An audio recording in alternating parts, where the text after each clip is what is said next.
Okay.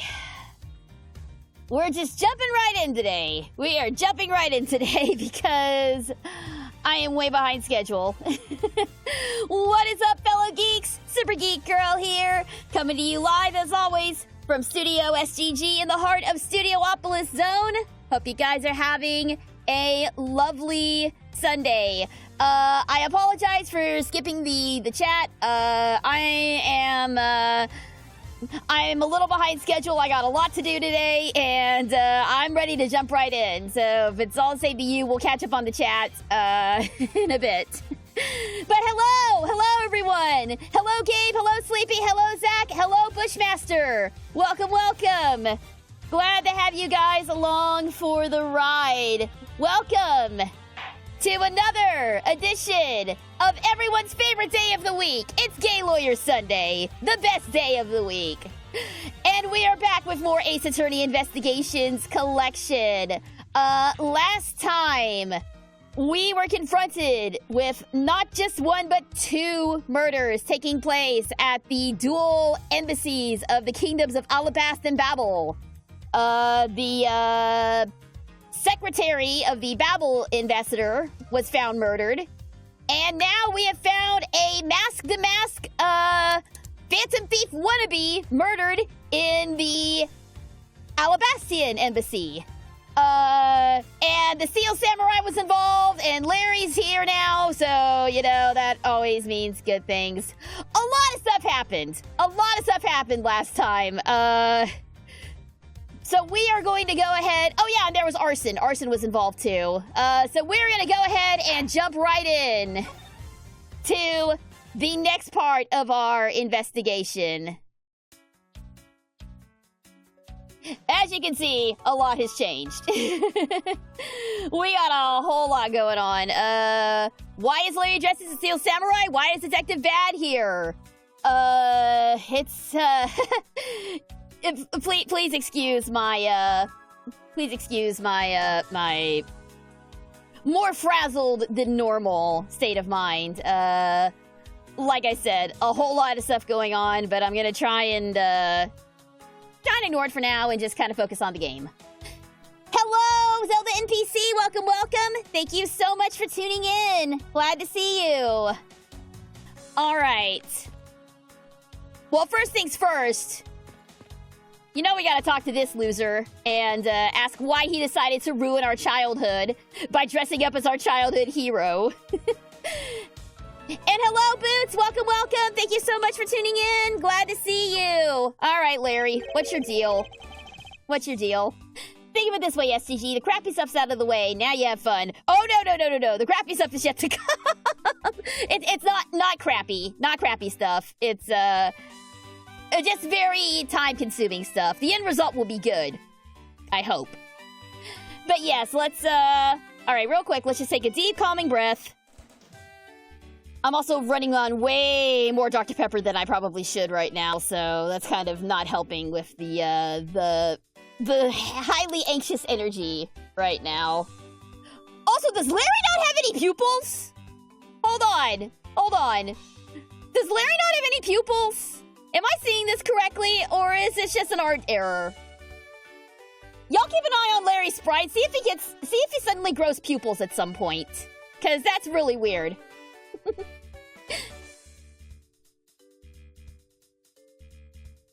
Yeah, probably too much caffeine and too much stuff to do before Thanksgiving next week. So everything's hitting all at once. Ah!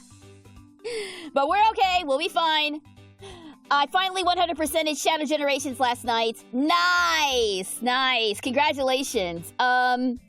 I am kind of considering maybe going back to Shadow Generations and trying to 100% it just as an excuse to go back and play it some more, because I did thoroughly enjoy my time with it. And since I know I don't need to S-rank everything to get 100% completion, that just suddenly became a much more doable goal. So if you guys would be interested in seeing me do Shadow Generations 100% on stream, please let me know. I don't know if I'm going to do the same for Sonic Generations, because I've already played Sonic Generations to death off stream. But we might return to Shadow Generations before the year is out. I know the feeling. I had to get to some for pumpkin pie I bake every year. Ooh, yummy. That sounds good. I love a good pumpkin pie. There's actually a spinach casserole that I've been doing the last few years. That has become a huge hit with my family, so I'm gonna be making that again this year. And a potato chip casserole for a Friendsgiving that I'm doing next weekend. An old family recipe from my husband's side. So I'll be excited to see how that goes. But yes, cooking is the least of my concerns, but that is one of my concerns. Steel Samurai only had one season, unless we get into the fact that Miles might have an inner child. Okay, so childhood hero was not the correct, childhood hero may have been the incorrect term, but, I mean, basically. This is basically Miles' inner childhood hero. What's left of it that didn't die in the elevator that day. Woof. Alright. I think that's enough, nervous rambling. Let's get into the actual acting, shall we? Larry, there are a few things I need to ask you about. Hey! How about that? I got a few things I gotta ask you, too! What is it? It's like... both you and him. How is it that the two of you always manage to have some cute or hot girl by your side? I wonder who he's talking about. And hey, Francie, what about that promise you made to me? Promise? What promise? The one where you said you would model for my next book, Francie's Whippity Whip Trip? No! I made no such promise!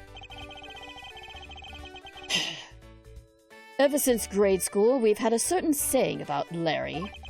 When something smells, it's usually the butts. One needs to look no further than this man to find the king of troublemakers. Alright. Hey, what's up, Suppy Night? Welcome. Thanks so much for tuning in. Let's talk about the Steel Samurai. Why are you dressed as him? As I recall now, he's not even deliberately malicious. No, he's not. It's just highly upsetting to see him in the Steel Samurai outfit. I think Miles would much rather see Phoenix in Steel Samurai cosplay, if you know what I mean.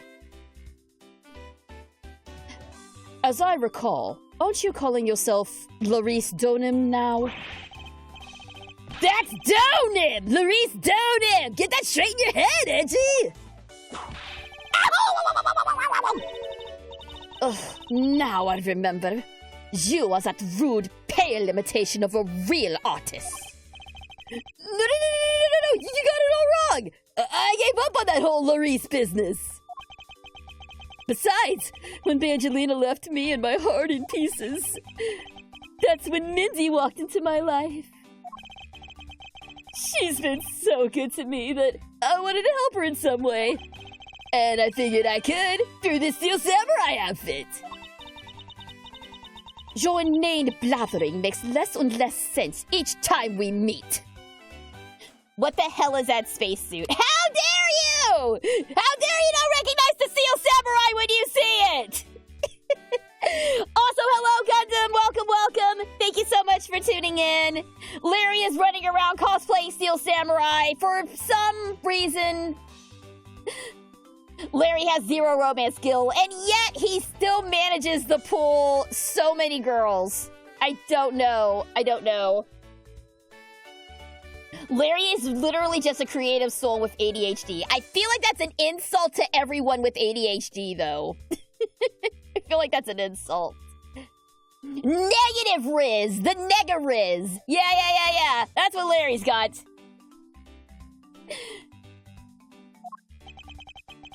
I believe he's saying that he picked up this part-time job as the Steel Samurai so that he may attempt to capture the heart of the actress who plays the Pink Princess. Hey, you got it! I knew you'd know what I meant, Edgy. Not really. It's not so much as I understood, but a simple deduction based on your usual modus operandi, Larry. Alright, what's your alibi, sir? Larry, I would like you to confess right now to everything you've done tonight. Confess? Hey! Don't tell me you suspect me too! Nonsense. I don't believe you have the mental acuity needed to plan and execute a murder. However, we are talking about you here, so I find it hard to believe that nothing happened. For past experiences has taught me that you are always at the center of some insane event.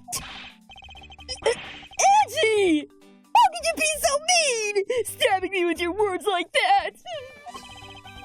Unfortunately, I don't have the time to search out a key to unlock your heart this time. Ah! Reference to Trials and Tribulations. Fantastic. So I suggest that you cooperate and tell me what you know. Okay, I get it. Just stop Brizzy from whipping me from behind! So, I guess you know what I did, right, Edgy? I can't even begin to imagine.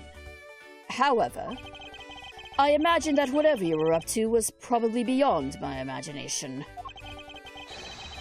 So you will tell me what exactly you did, Larry. Nope. Not yet. It'll take more than that to loosen my lips. A lot more! Confess now! Okay, well, I was up on the roof. And why exactly were you up there? You know, that wintry custom and the legendary hero. Don't try to pretend you're Santa, dude. Legendary hero. Santa Claus! Oh, God. Santa Claus. I wanted to do that thing he does, so I climbed up to one of the chimneys. But when I got there, there was smoke pouring out of the chimney. Okay, so that's... So he was on the roof during the time of the fire is what I'm taking away from this. Is Larry meant to be unlikable? I think so. I think so. If that is the case, the writers are doing a really good job. Like I said, the anime somewhat redeemed him for me a little bit, but not enough for me to get over my dislike of him. And... well, I couldn't go down the chimney with smoke coming up, right? So, I gave up. Objection! Larry, you do realize that Santa Claus does not exist, right? Of course I know that! I did graduate from junior high, you know! Then you should also understand this. If Santa were real, he would be the biggest unlawful trespass.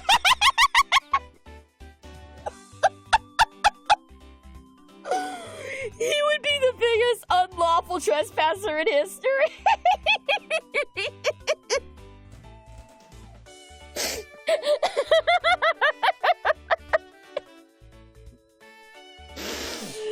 That is beautiful. That is beautiful. I take it Edgeworth did not believe in Santa Claus as a kid.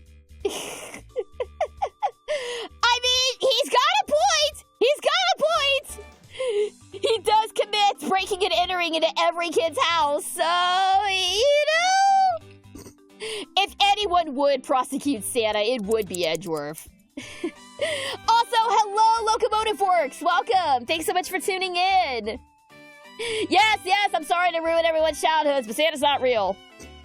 Every time I see something like this, though, a line like this, like, it kind of reminds me a little bit of Billy and Mandy, that Christmas special when Grimm is trying to convince Mandy of Santa's existence, and Mandy is all like, I'm gonna try and do a Mandy impersonation, so bear with me.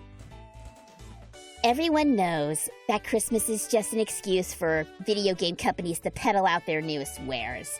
It's pure commercialism. And then Grimm counters with, the whole childhood wonder thing just flew right by you, didn't it? I don't know why, but that is like one of my favorite quotes from the Billy and Mandy Christmas special. And every time I see a post that's like, you know, Santa would actually be a criminal if he were for real, it makes me think of that. Also, that Christmas special is amazing because Santa's voiced by Gilbert Gottfried, God rest his soul. And he's also a vampire. Yeah, the Billy and Mandy Christmas special is nuts, man. I want to watch it. I want to watch it again. That was so good. If anyone can find that, because they don't show them on Cartoon Network anymore. They got rid of all their Christmas specials, which, is disgusting to me. But if I can find it, we may do a mini watch party in the Discord of the Billy and Mandy Christmas special, because it is one of my favorite Cartoon Network Christmas specials. That and the Ed, Edd n Eddy Christmas special was really fun too. So we might be doing some Christmas watch parties next month. Stay tuned for more details. No, you want? Yeah, the head vampire. The head vampire. That is such a good line too. Why have Gilbert Gottfried voice Santa? Why not? It was funny as all get out. The first time I heard him talk, it's just like, oh my god. Why hasn't he voiced Santa before? Well, I guess in live action he would have been way too short and skinny, but hearing Gilbert Gottfried's voice come out of Santa Claus is really funny. Yes, and the Yeshmayik song from Jingle Jangle, whatever you call it. Okay, we are absolutely doing a Cartoon Network Christmas special watch party at some point in December. Don't let me forget, guys. That'll be super fun. Oh, I missed something. That's fine. Back to the game. It is your attempt to imitate Santa that has landed you as prime suspect in this murder. Oh, come on, man. What's so wrong with pretending to be Santa? Objection! Let's start with the fact that it will be the Ides of March in a matter of hours. Santa only visits home on December 24th. That's in December, you nitwit! That's right, I forgot this whole game takes place in March. Hey, wait a second! We're not in court! I mean, we might as well be. Alright, we're gonna deal with Larry later. There's only so much of the butts that I can take. Let's examine the room a little bit. Is Larry's girlfriend dead again? Unconfirmed. Actually, we don't know the status of the actress playing the Pink Princess right now. So she may very well be. Who knows? At this point, anything is possible. The funny thing, that voice we all know... Wait! That wasn't his actual voice? was a bit, but he still successfully made it his trademark through. No! Is it actually? I always thought he just talked like that, like his voice was just like that. Oh my god, my perception of Gilbert Gottfried has been shattered entirely. I don't know if that's a bad thing or not.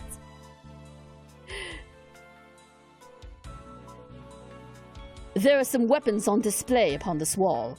A crossbow, and under that, a set of knives bearing a flower motif. They must be the counterpart to the Babalese knives. Which means that the blades inside these scabbards should match the blade that was used to kill Mr. Cochin. Alright, well, we're definitely gonna investigate this. Yeah, no, I respect him for being able to maintain that voice. That is a hard voice to do. His voice must have been... His vocal cords must have been shot. Why is there a weapon on display in a place like this? I wonder why there are no whips on display here. not a crossbow person, huh, Francisca? I mean, it makes sense. Okay. I realize that this is supposed to be the Alabastian ambassador, but he looks like that one Pokemon. He looks like that one Pokemon, doesn't he? Y'all know the one. Y'all know the one I'm talking about. He looks like that one Pokemon, whose name escapes me for the moment. Those are in the bed. Hey, hang on. No one's supposed to know about those. That's her secret correction. That's her secret collection. No one's supposed to know about those. Treant or Tangela? Actually, I wasn't thinking of either of those. I was thinking of Shift Tree. The thing that Nuzleaf evolves from. Or the gorilla. The gorilla one from Sword and Shield. Actually, this guy could be several Pokemon in one. Who knows? Let's find out more! Who's that Pokemon? What is that plant supposed to be? Francisca, can't you see that it's supposed to be a likeness of Ambassador Alba? Miles Edgeworth! As a subordinate, you have a lot of nerve telling me what to think! I look forward to your salary assessment next month. You're deluding yourself if you think you have any control over that. She is having way too much fun with Miles being her subordinate. Oh, you're right, the spear is bent. Okay, we'll check on that in a moment. Knives adorned with flowers are on display here. I suspect that these are the counterparts to the Babalese knives. The blades of these knives should match the blade of the knife that killed Mr. Cochin.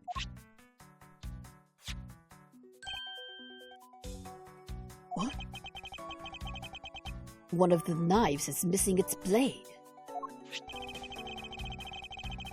Let's see if the two pieces, the blade and handle, fit one another.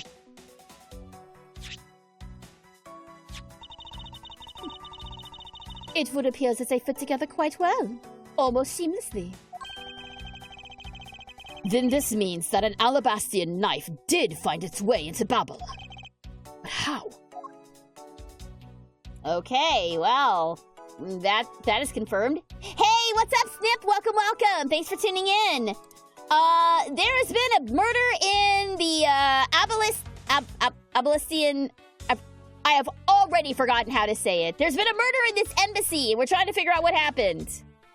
All right, let's check out the spear. It's the Steel Samurai's primary weapon, the Samurai Spear. Isn't that awesome? I totally fell for this thing.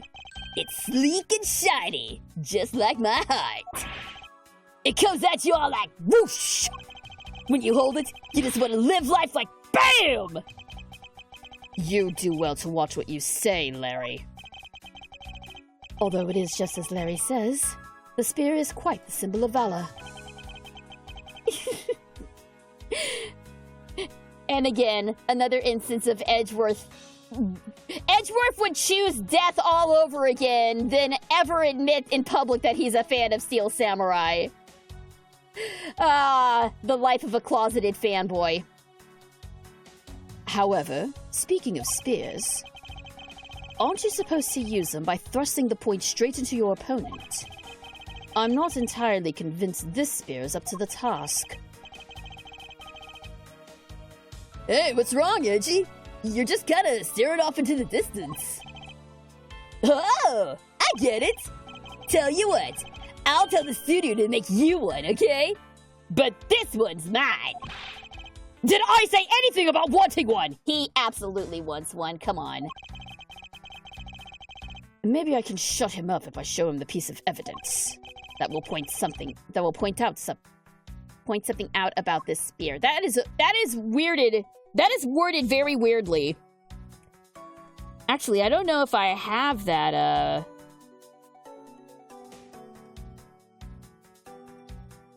Oh! Wait!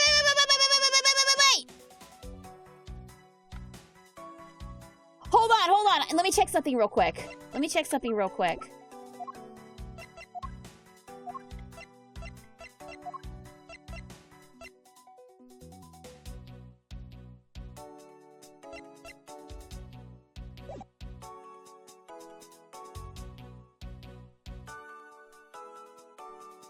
What if this is like actually a knife blade?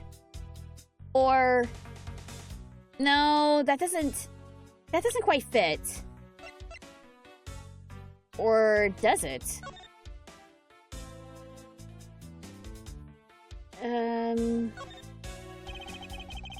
Hang on, let me...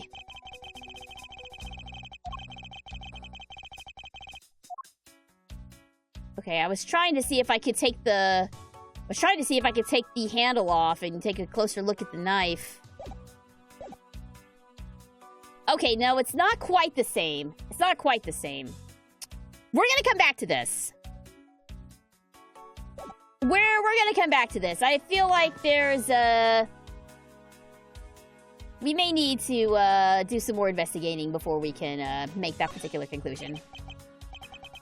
That's kind of what I was thinking, that the spearhead could be a knife, but I think I need to, I don't think I have quite what I need to make that jump yet. There was the exact same statue sitting in that Babalese office we examined. It's the Prima Du statue. It was the national treasure of the Principality of Cordofia. There was only one of these statues, meaning that one of the two is a replica. But both Alabast and Babel claim to have the real thing. What an incredibly childish fight to have. Okay, we got Alabasta's statue.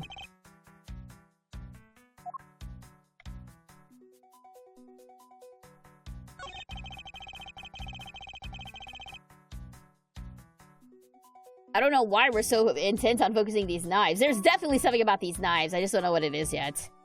There was almost the exact same wall mount for the knives on the Babalese side. But I can't see any of the details from this distance. Okay, yeah. That's fine. Let's check out the statue. It's a Prima Du statue. There was one of these on the Babalese side as well. I hear it's very valuable and made of pure gold. It was the national treasure of Cordofia. There was only one of these statues, meaning that one of the two is a replica. But both Alabast and Babel claim to have the real thing, and won't budge from their claim. Okay, I think that was just the same piece of dialogue again.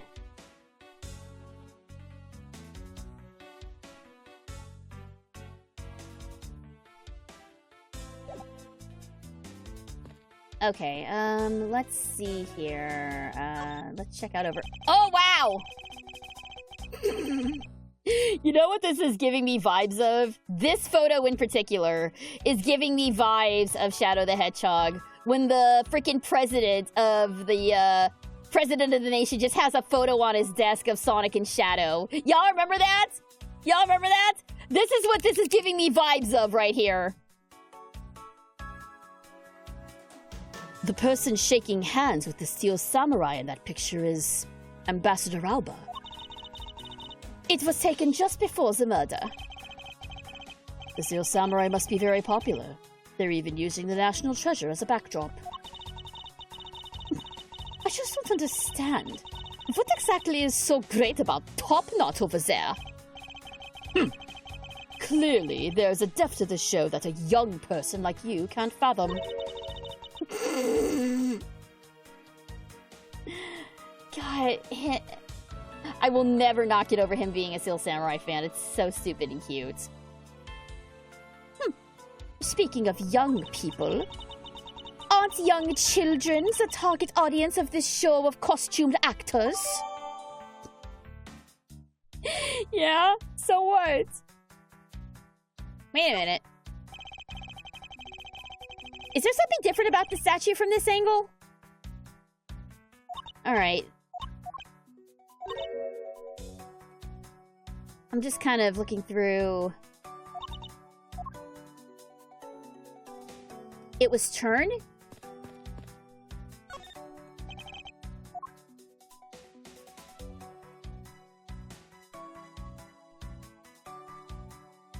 Oh, you're right! It was turned!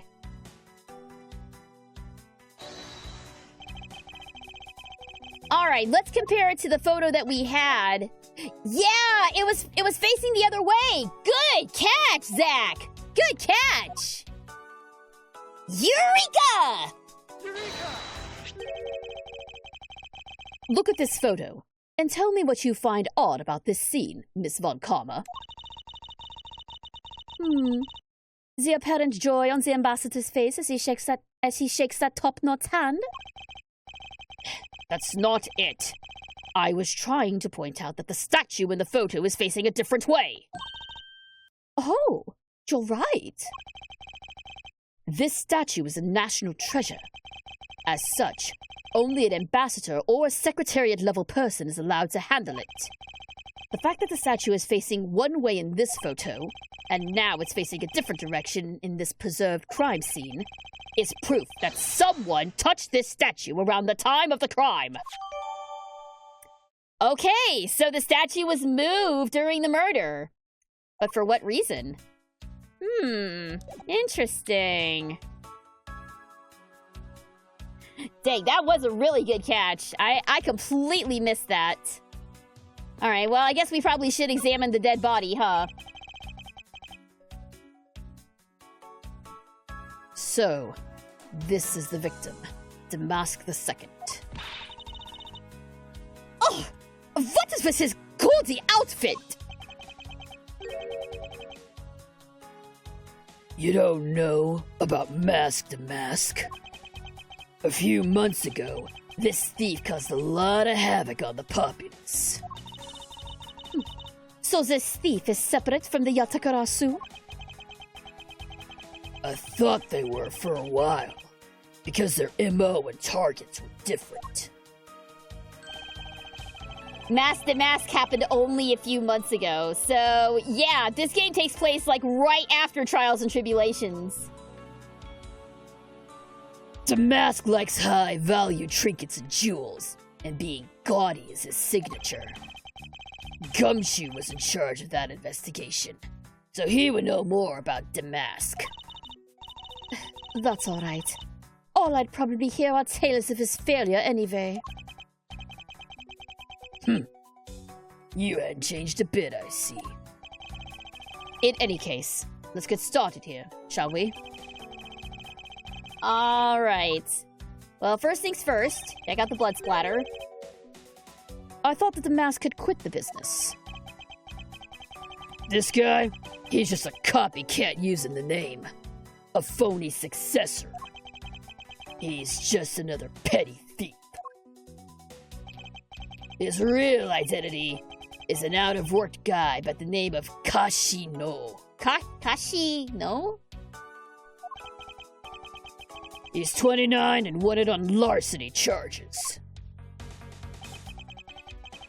From his clothes and what he was carrying, we determined that this guy is the real Damask II.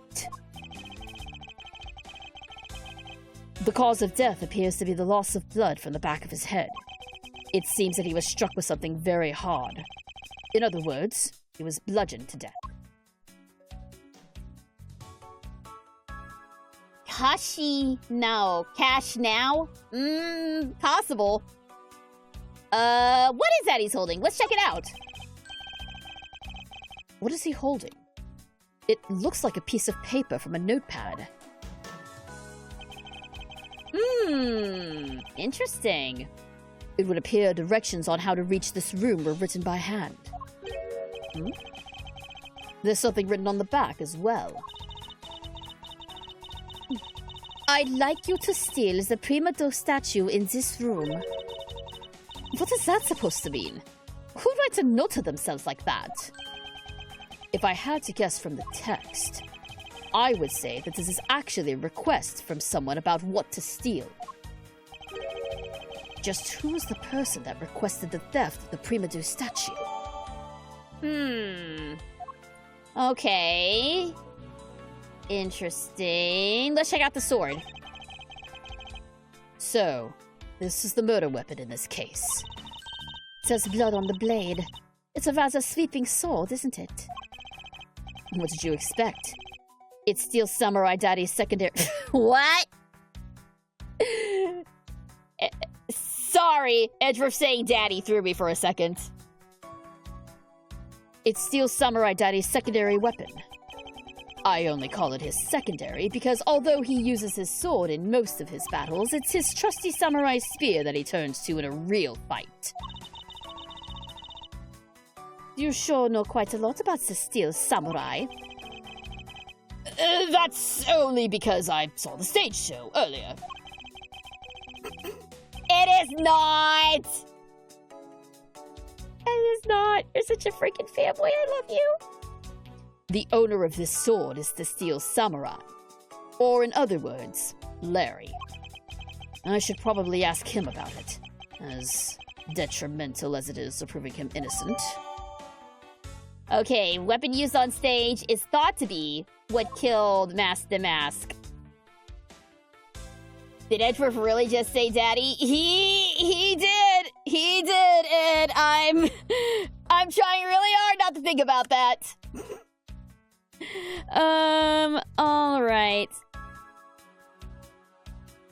Let's actually look at the body itself. There's not a single shred of fashion sense in the mask's costume. Well, at least I can appreciate the great effort he put...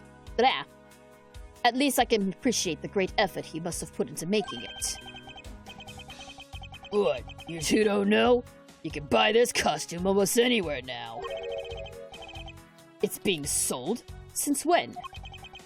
Since around New Year's. The streets are practically flooded with them. Turns out, the mask is a lot more popular than I thought he'd be. I can't believe that foolish fool would dress in fool's clothing to act foolishly! We got your point about 3 foolishes back, Francisca.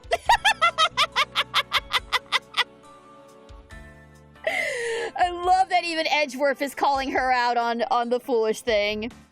Have you guys seen that animation, with Phoenix giving Francisca a thesaurus as a gift because he was sick of her saying fool all the time? Has anyone else seen that? It is beautifully done. It is beautifully done. I'll post it after the stream. Yeah! You know what's up, Locomotive. You know what's up. It's so good, right? It's so good. To be fair, if Larry is playing the Steel Samurai in stage plays, he must be a fantastic actor since the show is supposedly doing well if it's being shown at political parties.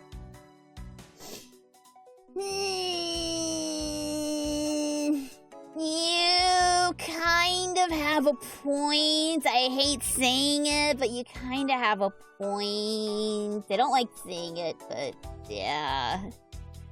You're not wrong. You're not wrong about that. Alright, I think that's everything here. Let's go back and talk to Larry. Alright, let's talk about that murder weapon. Larry, about the samurai sword that was used as the murder weapon. Oh, that. Well, I shook hands with the ambassador in this room, you know? Yes, apparently you did. And, well, I totally forgot about it and left it behind when I left afterwards. You want to talk about shocked? I was the most shocked of all when I heard it had killed someone. Shocked! Foolish fool looking especially foolish for foolishly saying such a foolish excuse. You forgot to take something that big with you? Who would believe such a tale? Hold it! Sorry, Miss Von Karma, but I believe him. Because if anyone could forget something like that, it would be Larry. Oh, Reggie, you believe me? I just knew that our friendship was something special. Anyway, even if Larry had simply forgotten the sword and left it behind, that in no way clears his name. Which means that I will have to prove his innocence from a different angle. It's a prop for a stage play? Why would it be sharp enough to kill someone? Great question! Also, another observation. Let me see if I can pull that up. That's another good observation, Snip. The tip of the sword does not have any blood. It's only this section of the sword that's got it.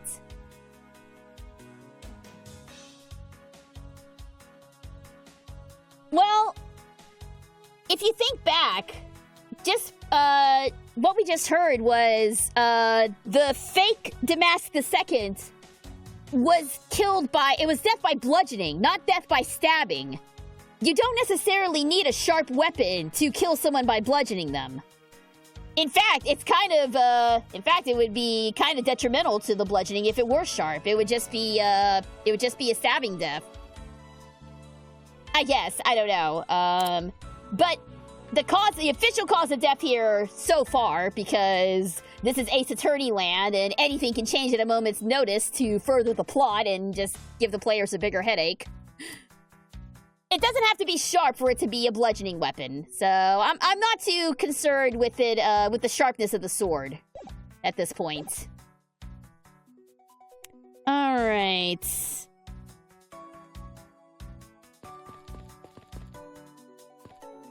Hang on, let me go back and...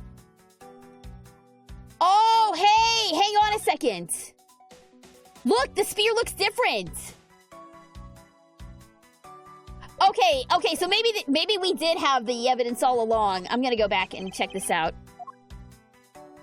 Yeah, the spear is super sussy. This sussy spear. Because in the autograph, the spear is drawn correctly, but here it's a very different looking spear. We did have it. I didn't look through my evidence. I need to start looking through my evidence through these things to help me remember better. But anyway, we got it. Eureka! Whoa, let's go! Thank you, KR Thomas. Welcome. Glad to see you. I hope you're feeling better. I hope you're feeling better today. I know you've been sick for a little bit, but I hope you've been feeling better. Yay! Glad to hear it, man. Glad to hear you're feeling better. Larry, about this spear. Oh, you feeling it? Bam! I thought there was something strange about this spear. Tell me, Larry, is it just me, or is the spear a bit bent? What?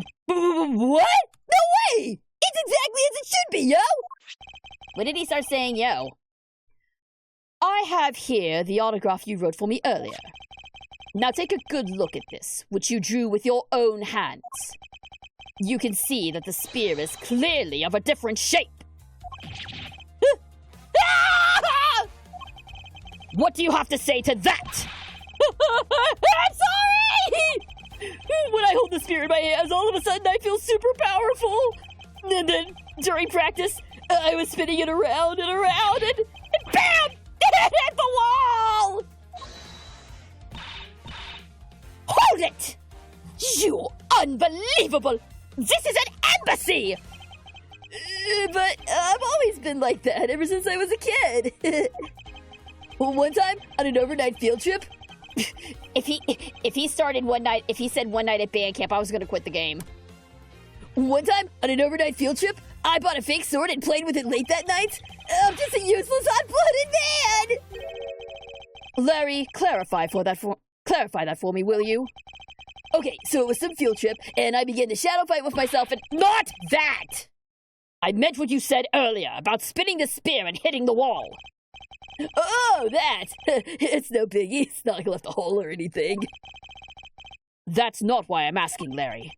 The samurai spear is made of metal. I somehow doubt that a move as simple as spinning it around would cause it to bend. Oh, man, Edgy, you're so naive. Where did that come from?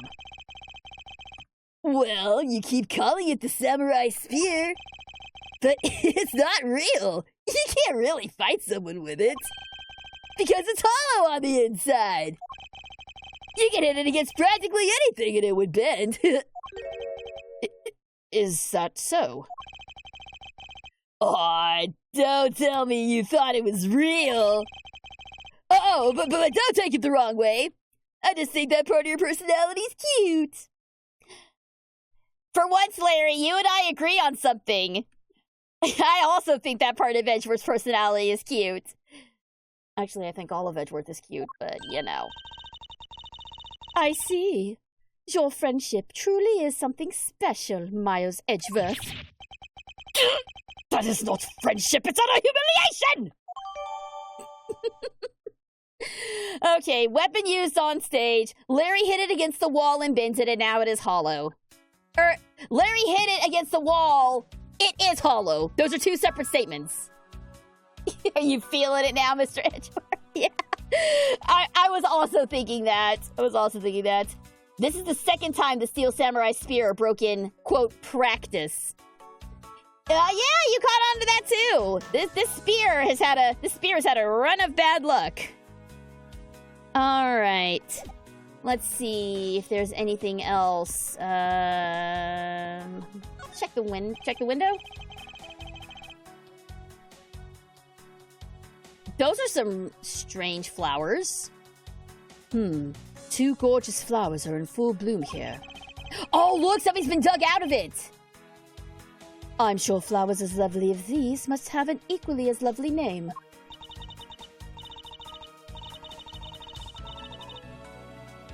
Miles Edgeworth, are you done staring? I should hardly think passion flowers are all that rare. Passion flowers? That's a rather unusual name. It was named by priests in the 15th century for the Passion of Christ. As they say, you learn something new every day. Okay, but why are they... Something has definitely been dug out of that flower bed.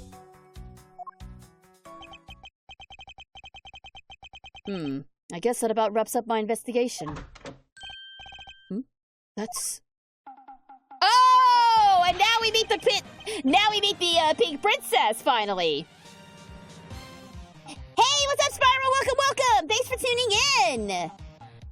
A new player has entered now! Yo! Pink Princess! How you feeling? Still feeling ill? Hit him with the ellipses.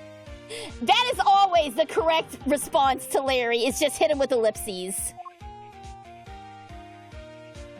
I hope that's Will Powers. No way that's Will Powers. No way. It's too small. Well, I mean, most of the costume is too small. And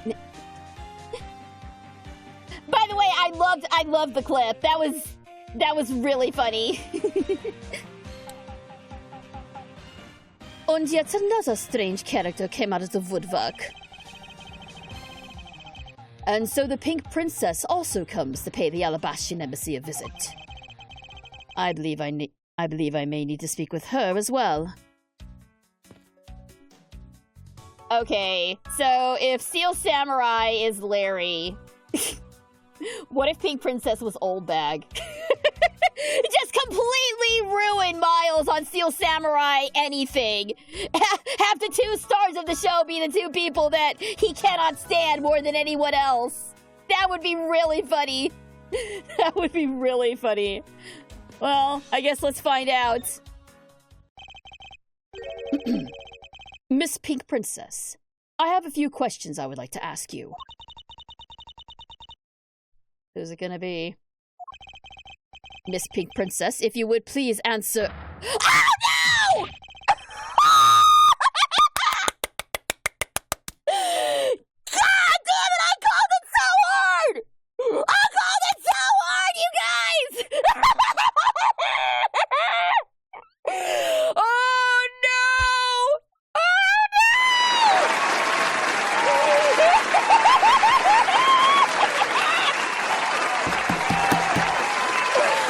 Oh, that's brilliant! Oh, that's brilliant! Oh! Oh! This is the day that Edgeworth died as a Steel Samurai fan. He will no longer be a fan after this! Bruh! Oh my god. At least it wasn't Larry's totally real girlfriend injury. Yeah. That girlfriend he has that totally exists now. Oh, all right. Oh, everybody's here now. Everybody's here now. I gotta do an Edgeworth freak out real quick. If you would just answer me.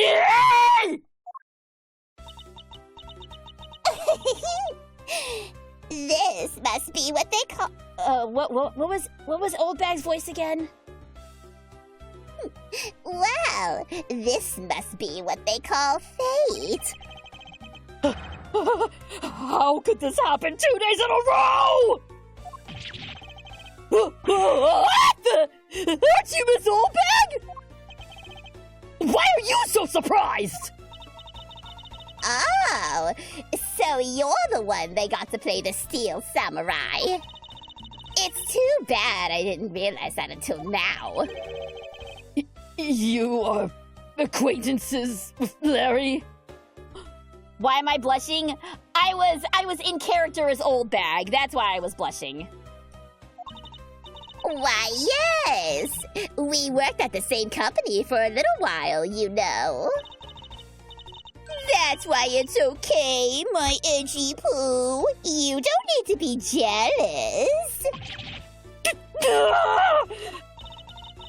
I was in the next room, you know, trying to get some beauty sleep. But it was so noisy in here that I couldn't fall asleep. So I came over to complain. Thank you very much for the head pat. I appreciate it, Spiral. Thank you. So imagine my shock when I saw my precious edgy poo waiting here for me. I mean, who could have imagined that you would ever come to a show like this? I guess I misjudged you, edgy poo.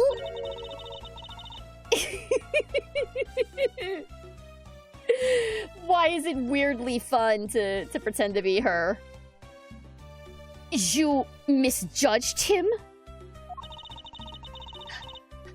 Oops, that's the wrong one. Wrong one. There we go. I thought he was trying to avoid me, you know.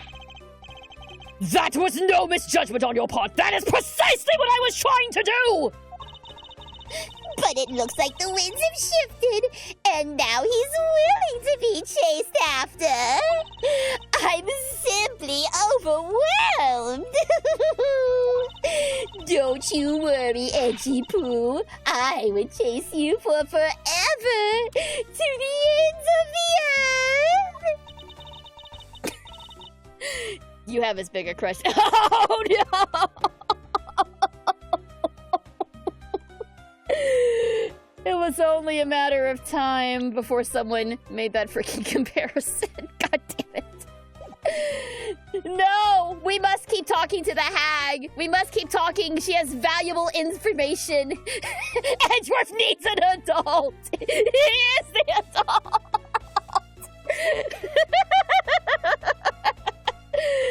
Oh my god. Oh god, and now Francisca. Now Francisca's ribbing him too. Well, isn't that just peachy? This is one of those rare times when Francisca and I actually see eye to eye. All right. Let's talk about the Pink Princess. Now then, what are you doing here? I thought you were working at Gatewaterland as the Pink Badger. Oh, what are you talking about? That was ages ago! That was yesterday! Look, I worked at Global Studios before, a long time ago, right? Well, they called me up this morning, kind of out of the blue, actually. They called you? Apparently, the girl who plays the Pink Princess collapsed from a bad cold. It happened so suddenly, so they called me in to be her last-minute replacement. Do they not have enough people on staff at that studio? I really couldn't say no, so here I am, playing the role of the heroine. Instead of that Mindy girl, I mean. But the poor girl, I feel bad for her. Because they let me stand in for her. I mean, I'm not exactly great at reading the stage, but they're stand in I get to that ragdoll, so the shuriken, and the audience is an uproar, but as an apple cut can I tell you, they're really just a bunch of simpletons! You're a rather lively old lady. Oh my god. So, basically, you received the stand-in request this morning, correct? You got it.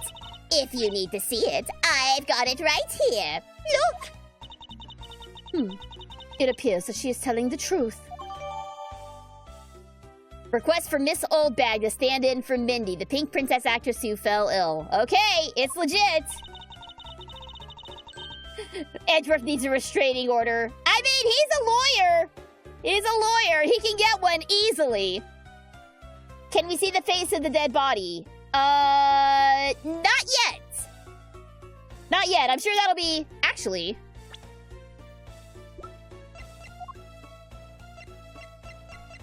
Oh, there you go. Yes, you can see his face. This is the guy. Opportunist unrelated to the first The Mask, found in Alabasta. Real name, Kashino. Age 29. Huh. I forgot that you... I totally forgot that you had these, personalities. I thought for sure it was still going to be The Mask, but there you go. That's what he looks like without his mask. Interesting. It's so weird having a social media option that is not yet accessible. It's nice, isn't it? It's nice being on Bluesky. Yes, for those of you who don't know, while I am still keeping my Twitter account, I will not be posting to Twitter anymore. I'm only keeping it because there are certain clients that I have that still utilize Twitter, so I do need to... And a good portion of the fan base still uses Twitter, so I am still keeping it. But most of my posts are going to be on Bluesky from now on. So... I believe I added that to my, my channel socials already. It's scrolling, it's in my scrolling one, I know. But if you haven't followed me yet, it's supergeekgirl.bsky.social on Bluesky. So come follow me if you're not already on Bluesky. It's way better than Twitter. It's way better than Twitter. It's a much better place. And yes, eventually all social media will turn into a cesspool, but let's enjoy the nice things while we have them for now, because God knows we need some nice things right now. Oh, I tell you, my fine acting moved the entire audience to tears. Yes, tears of laughter, as I recall. But being famous has its problems too, you know. Here, take a look at this. It's a letter from a stalker. I was just taking my break when I found this stuck under the door to my room. Honestly, you really have to watch out for these kinds of things. Just look at what it says. Wendy, I'll be descending on you from above tonight. Your loving night. How absolutely revolting! I mean, you think you could at least get my name right? There's no accent in my name! Wait, this horrible handwriting. Where have I seen this before? Oh, but now that you're here, Edgy Poo, I feel 100% safe. Where do I factor into this? You would bust that evil stalker man for my sake, wouldn't you, Edgy Poo? Well, if you'll allow me the liberty to handle this in my own way, I'll gladly dispatch a detective to your house later. Oh, come on, Edgy Poo. Stop being so dismissive and playing hard to get.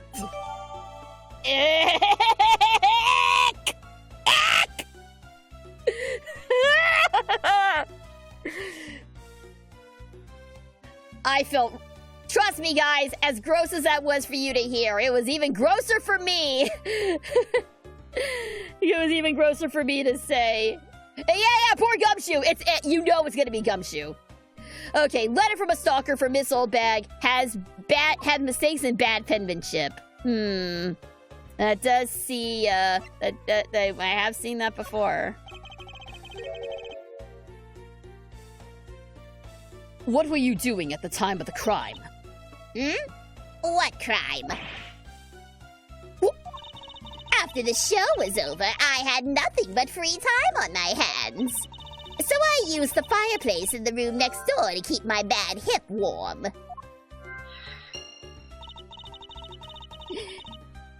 Well, a murder occurred in the room right next to yours! Oh, is that right? Oh, Edgy Poo, I'm so scared! Hold me!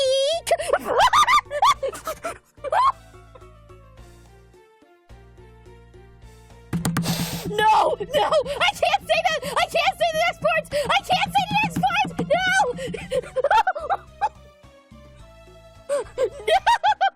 No!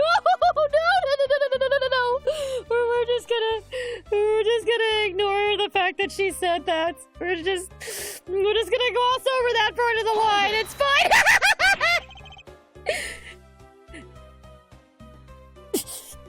If you could please not cling onto my personage!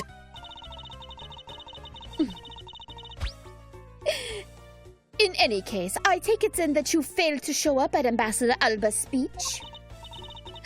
Oh, that. No, I didn't go.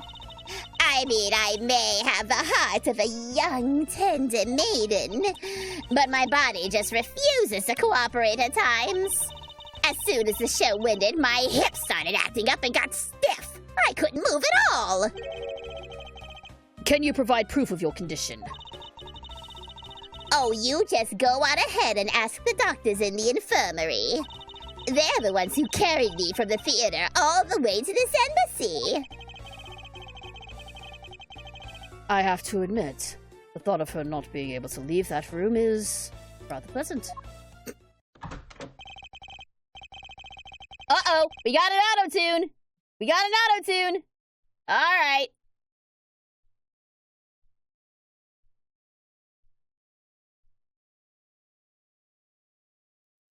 Okay, auto-tune, that's really loud. All right. Auto-tune SGG for the next part of this investigation. Thanks, Sleepy. Prosecutor Von Karma, I brought the police dog, as you requested, sir. Is that Missile? Is that Missile? Is that the goodest boy I see? Is that the goodest boy? Good fuck. You may leave now, officer. Puppy!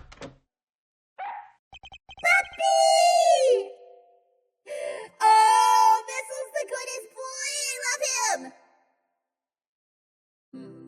This dog. I've requested the assistance of a dog in our search for the... Blah. I've requested the assistance of a dog in our search for the Yatagarasu. Bark, bark.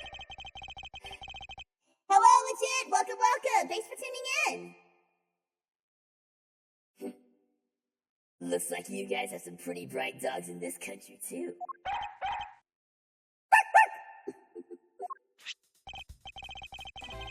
Oh, hey, you're a real cutie, aren't you? Yeah, that's a good boy. Oh, I can't wait to be with that. That's the police dog Gumshoe's been taking care of. I think its name is Missile. Well, what a fitting name for a police dog that dashes out in front of the tax. That action alone isn't exactly what's going to solve the case for us, you know. Now, Missile, I want you to find some clues. Go! Go, puppy, go! We're a good boy! We're a good boy! Look at him go! Good dog. You really are quite bright, aren't you? Unlike a certain someone I know. Now, what do we have here? What is this? Oh god, it's the samurai dogs! Those are still around? I bought Sonic X Shadow Generations and Zelda Echo of Wisdom last night. Yeah! I hope you enjoy them! I still need to get Echoes of Wisdom myself, but I hope you enjoy Sonic X Shadow. Is that a Shiba Inu? It is! It is! Fun fact! There is another dog in Ghost Trick named Missile, but it's a Pomeranian. And I actually like him more because I had a Pomeranian when I was a kid, and I see that little boy and he reminds me of my little dog, so it's just like, but this is a good boy too. They're both good boys. Although Missile is kind of a strange name for a dog. I love the dog already. You should! He's a good boy! He's the best police dog! What is this? It looks like a small hot dog, but... Wait, Francisca, isn't that an official samurai dog? Oh, okay, and Doggo's insane. Ah! No! Bad Missile! He ate it. I wonder if it's alright for him to eat that. As long as there's no pickles, or garlic, or chocolate, or grapes. This is starting to be a truly disgusting hot dog here. It's just a meat substance snack featuring the Steel Samurai. I'm sure he'll be fine. Meat substance snack? That description is extremely worrying. That's quite a bit of information you gathered there in a single quick glance. We should really be focusing on why there was a samurai dog there in the first place. Stop trying to hide your fanboyism, Miles! It's showing so hard. It looks like a snack wasn't all Mr. Found. And what do we have here? It appears to be a lady's undershirt. I wonder if Ambassador Alba might have an interest in cross-dressing. Whoa! Francisca, what? Evil could not have made that leap in logic, ma'am. I somehow doubt it. It doesn't look like the shirt would even fit him. A samurai dog and a lady's undershirt. What are these two items doing in a room like this? Given the circumstances, the lady's undershirt could only belong to one person. Don't touch it, Edgeworth! I suppose I should get this over with and ask the owner. Yeah. Oh, this is gonna be bad. This is gonna be bad. Alright, let's get this over with. Is this yours, ma'am? If you could please take a look at this brown-colored undershirt. Oh, Edgy Poo, what is the meaning of this? Why did you steal that thing from my bags? All you had to do was ask. ask, and I would have gladly given you as many as you'd like. No, no, no, no, no, no, no! I knew it was gonna be bad, but ew! Thanks, but no thanks. This shirt was found here at the crime scene. What? Why don't you just confess and explain what it's doing here? I know nothing. Nothing, I tell you. What? Oh, I admit that I used the fireplace to dry that shirt. But I can't really help the fact that I had to, you know. Wearing that pink princess costume was like being in a sauna. And on top of that, I get fingered as a suspect. Oh, you're too cruel, Edgy Poo. I'm not even going to touch that. Are you claiming that you never once set foot inside this room? Of course I am. If I had been the one to find the body, do you think I'd be as calm and relaxed as I am? I tell you, it's always like this. Oh, don't tell me anything was missing. The camera's missing. The picture missing doesn't matter. My husband, you got married. I said I was going to marry you. What am I to lose that? What you need to? I don't deserve you, but I can't help it when you marry me. Honestly, man, these days. Okay, in that huge, in that flood of text, I think there was a Phoenix Wright reference and also a reference that she is in fact married. Go back to your husband, you weirdo! Well, I don't believe she's lying about her actions, so I can safely assume she really was drying the shirt by the fireplace on her break. And somehow, the undershirt managed to move from the next room into this one. Okay, so the shirt was used to transport something. The shirt was used to transport something, but we're not sure what yet. I assume that samurai dog was also yours. Oh, that brilliant mind of yours. You really can see through everything about me. And so the feeling of dread continues. But I suppose I should ask for more details. Alright. Let's show her the... Wait, where is the samurai dog? Oh, never mind. I have to ask her about it. Why would she use this one if she has one on in her own room? Yeah, okay. That is a little confusing. If she's never been in here, how is she drying her shirt in this fireplace if she claims to have not been in this room? Of course, we also know that Old Bag is well known for not telling the entire truth right off the bat, so... Well, let's just see what she has to say. That samurai dog was yours, wasn't it? Oh, of course I'm forever yours, my Itchy Witchy Poo. If you could just stick to what I asked you! Oh, no, no, no, no, no, no, no, no, no, no, no, no, no, no, no, no, no, no. Larry, dude, no, shut up right now. I do not need you interfering in this right now. You stay over on that side of the room, please. Edgy? Are you in this old bag? No! Oh, you really don't change, do you? When will you learn to take a joke? Anyway, that samurai dog wasn't mine. Those things are a present from the studio to the embassy. A present? The studio bigwigs basically told us to play delivery boys. We were supposed to hand the dogs off to the embassy people and tell them hi. I had to pile them all into the push cart just to move them all. The studio guys should have delivered those things by themselves, right, Edgy?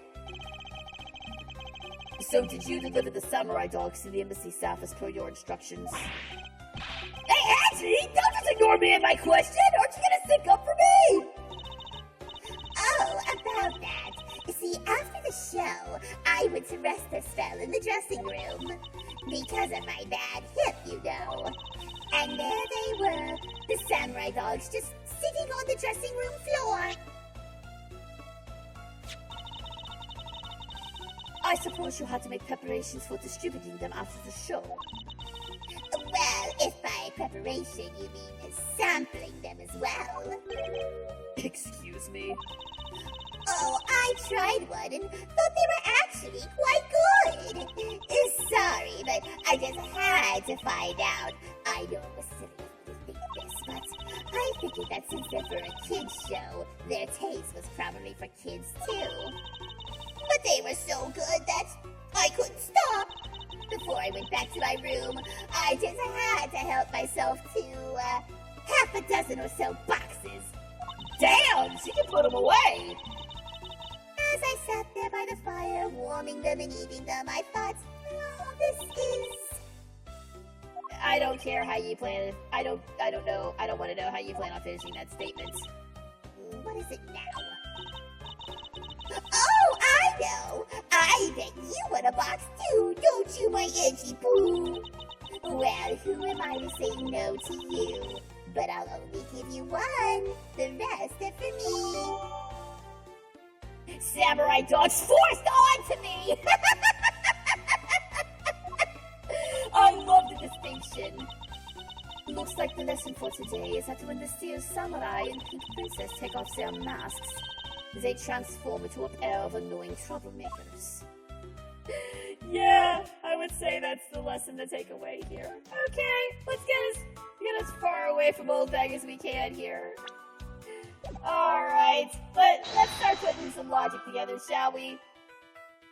Let's start putting some logic together. Alright, so fireplace, chimney, that's pretty simple.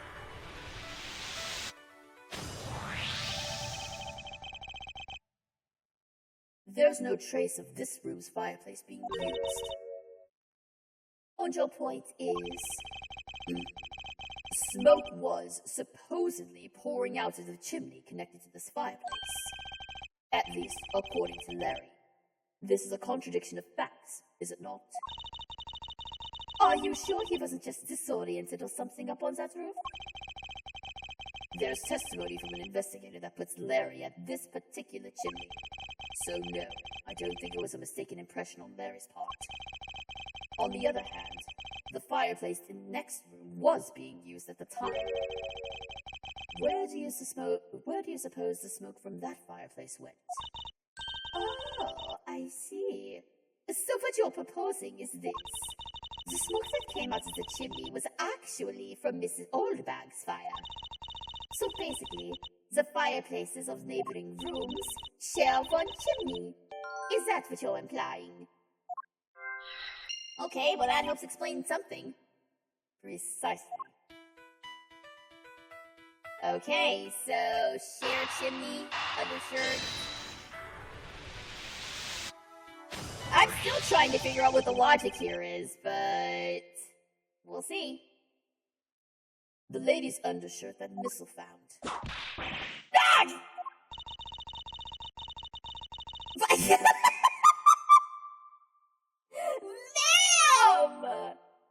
Ma'am! Quit!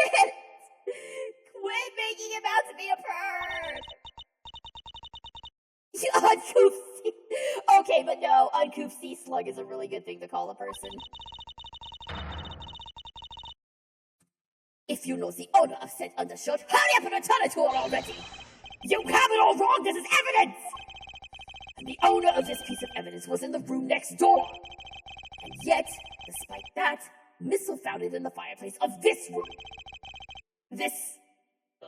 undershirt. Are you seriously claiming that it somehow passed through a solid brick wall? Not quite. The fireplace in this room is connected to a chimney. The other fireplace in the other room is also connected to the same chimney, leading us to the possibility that the two fireplaces are connected to one another. Perhaps a closer look at the back of the fireplace is in order. Alright, let's take a look. Secret door, secret door, secret door, secret door, secret door, secret door, secret door! Secret door? There's an X on the back wall of the fireplace. Let's see if I can get a better look at it. Secret door! I love it! What in the...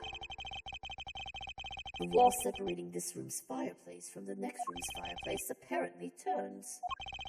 As I suspected, This fireplace does indeed connect this room to the neighboring room. The neighboring room? There appears to be nothing particular about the next room. But the fact that there is nothing special about the next room isn't what's important. It's the fact that there is a secret passageway through this room's fireplace. Interesting. We now know that the fireplace connects the two rooms. But how exactly is that significant? You aren't going to suddenly name the old lady as the Mask the Second's killer now, are you? No. She couldn't move at all because of her stiff hip. So she could not have been the one. Unfortunately, I believe that this fireplace has nothing whatsoever to do with the Mask the Second's murder. That means it's gonna be important later down the road somewhere else. Does that mean it was somehow connected to the first murder or the arson? There's no way they would call attention to it and have it not be anything more than a red herring. It would appear that the answer has made itself known. You're making quite a confident face there, Mr. Prosecutor. Bring it on. I'm ready to counter any argument you may have. Very well then. If you're prepared, I'll show you exactly where my deductions have led me. Good! I'm counting on you, Angie! Leave it to me, Larry. My first attack will be to expose your lie for what it really is. My lie?! I know that there is still something you're keeping from the rest of us. What is wrong with you? Why is it you won't believe me no matter what I say, Angie? Curse you! I should just hurry up and die already if that's how it's gonna be. Is that a promise? I'll confess to every murder in the whole world that they killed myself and throw everything into mass confusion! You made some wonderful friends as a child, I see. Larry, I only have one thing to say to you. Even if you make that face at me, it's no use, man! A man who's ready to die is strong-willed, you know! Larry, it doesn't matter what sort of harebrained trouble you've caused. I only ask that you do not lie to me. If you cause an innocent person to be judged unfairly because of some insipid lie, I will never forgive you.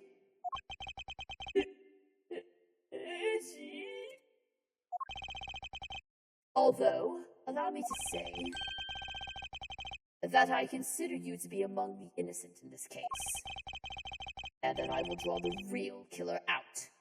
You can trust me on this. All right. This time, I'll tell you the whole truth, okay? What happened, what didn't happen, the works. Just what happened will do. Now then, if you would please testify as to what you did up on the roof tonight. All right, here goes. We've been in this situation before, and it's never ended well for us, but let's go. After the show, I left the pushcart in the rose garden and came into the embassy. Then they took a picture of me shaking hands with the ambassador. After that, and until my next appearance, I had some free time, so I wandered around. That's when I spotted the chimney. The chimney like that's a rare thing, you know? So then, I wanted to play Santa and decided to give it a try. Larry, I thought I just finished telling you to not lie anymore. But it's kinda ultra embarrassing. And what exactly is so ultra embarrassing that you can't tell me? Hey, gee, man, I just said it was embarrassing. Of course I can't just blurt it out. So, you're just gonna have to reason it out of me. As your superior, I command you hurry up and expose this man's lie. I have every intention to, for I'm not about to let us waste time on such a trifling matter. Larry, why you gotta be like this? Why are you like this? I'm back. What did I miss in the last 20 minutes? Oh, you missed a lot, Zach. Did you miss the part where Old Bag was the pink princess? We found out that, the dog discovered a samurai dog and a lady's undershirt inside the fireplace. And through some horrible conversations with Old Bag, we learned that the, fireplace actually connects to the adjoining room. And although there was nothing in that room of any interest, the fact that they mentioned it means that it's gonna be very important later on, I reckon. So now we're trying to figure out why Larry was up on the roof being weird. Alright, let's see here. After the show, I left the pushcart in the rose garden, came to the embassy. They took a picture of me shaking hands with the ambassador. After that, until my next appearance, I had some free time. That's when I spotted the chimney. I wanted to play Santa. Okay, what the hell do you mean, play Santa? Hold it! You suddenly wanted to play Santa. Oh, well, actually, I dressed up as Santa once before already. And that was down at Gourd Lake. I would appreciate it if you wouldn't dredge up such unnecessary memories for me. Don't forget DL6! Don't forget DL6!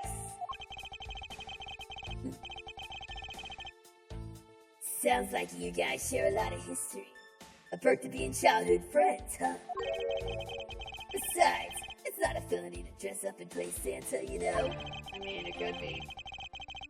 Santa doesn't go around killing people after he comes down a family's chimney, after all. I don't know, Ling! I don't know! I've heard of a horror movie or two where that was exactly the premise. Actually, is it worth delving into? Oh, it is absolutely worth delving into.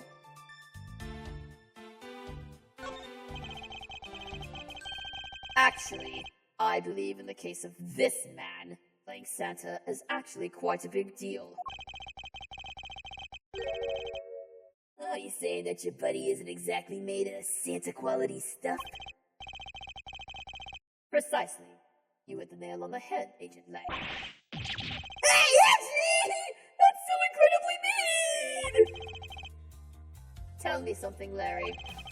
Did you know that Santa's job is to deliver presents to people all over the world? Of course I know that! I did graduate from junior high, you know! Why does he keep bringing up junior high? Is he a high school dropout? In that case, it's your turn to tell me something. I want you to tell me to whom you were delivering a present to. I was delivering a present to a child not basking in the warm glow of love. Objection! That must be the most elegant description of you I've ever heard. But a lie is still a lie. You sure know how to kick a cavities down, you know that? In any case, the person you wish to deliver a present unto was most certainly this. You were delivering... I love that they don't even use her... Oh, well, they do use her name, but I love that it's ex-security lady. I believe her real name is Wendy Oldbag.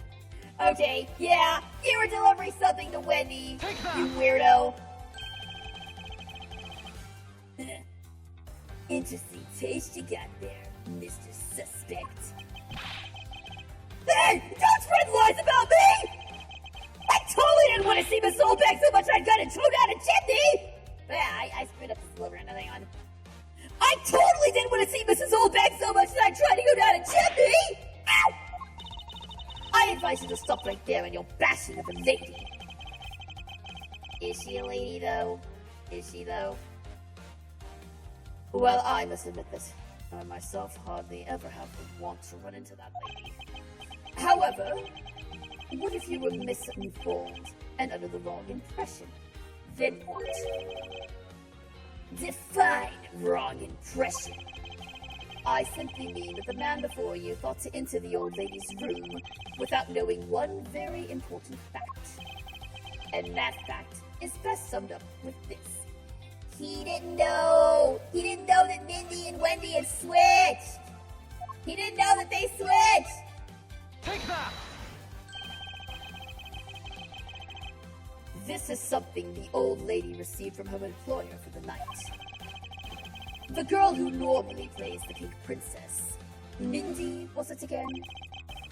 It seems that this man is quite taken with the actress. Hold it! But that's not true, Edgy! She's the one with the hots for me. I just know it. I can feel her sexy beam piercing my heart when she's watching me. Sexy beam, I tell you! Oh God, please don't say that. You filthy, despicable, inconsiderate, fickle, idiotic, cowardly apparition of a man! Apparition of a man! That is... Dang, Francisca coming out with all the good insults tonight. She's coming out with all the good insults right now. You haven't matured at all since we last met. Well, yeah. Francisca does know words besides fool. She only busts out the vocabulary when she's really, really mad. Hey, Mr. Prosecutor. Yes? This guy. He's got bigger problems than just getting involved in murders, I take it. Even he's like, I don't know about this guy. I suppose you could put it that way. Hey, what the heck, man? I don't get you guys at all. Why do you all have to make me have to be some sort of bad guy? And to return to the original topic, I propose that at least this much has been made clear. Without any knowledge that Miss Mindy had fallen ill, Larry tried to make his way into the Pink Princess's room. That much we know for sure.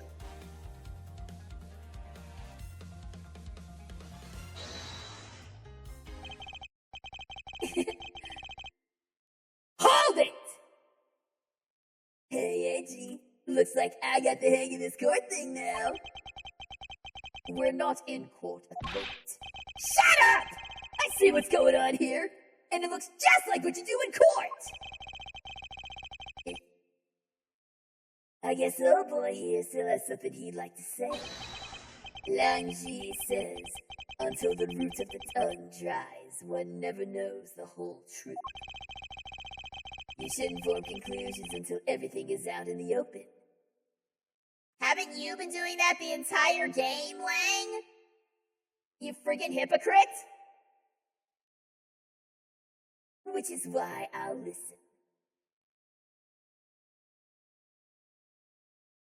Also, I'm gonna turn off voice mod though. I feel like that's been like killing people's ears, me screaming in autotune as Larry. So back to the original mic. Thank you very much, Sleepy.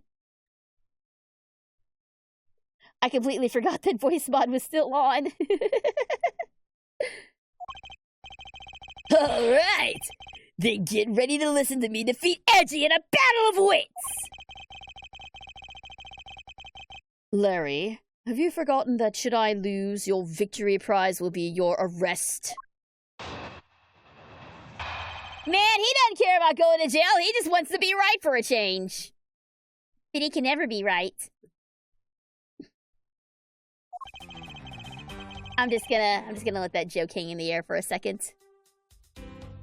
So, you think that all I wanted to do was go and visit Mindy? Well, I dressed up as Santa and climbed in the chimney, but that smoke was really thick. It was a case of mistaken identity, and that mistake made me late for the speech. Then, to top it all off, I became a suspect in a murder. That's what you really meant. But why would I ever put myself through so much humiliation on purpose?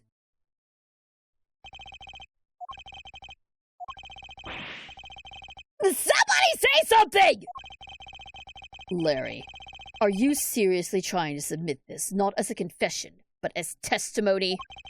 So what if I am? Is there something wrong with that? My claim is a claim claiming my claim! You got a problem with that? So, it was you! You're my stalker! But I should warn you, it doesn't matter what kind of flattery you throw at me. I'm the devoted type of woman who is, as long as Edgy Poo's alive, I can't drop him and be unfaithful. No, I can't. Although, when I said that I tell you, when you remember I wolf man, but I love Edgy Poo, when I say comedian, I love Edgy Poo, I said, I'm so inspired. You're such an inconsiderate, cowardly, idiotic, and all-around completely worthless man! Alright, everybody just settle down for a second, please. My god. I thought I heard something ominous just now, but perhaps it was just my imagination. I believe there is nothing further for me to prove at this point. What do you mean? Of course you still got something to prove! You still have to show some proof that I was trying to meet up with Mindy! Proof, you say? Remember, Edgy? Everything is evidence in court, right? You mean evidence is everything in court, Larry, but I understand your point. Yeah, see? I'm totally a pro at this now. Very well. If you wish to see the evidence, then let me show you the last piece of evidence you ever wished to see.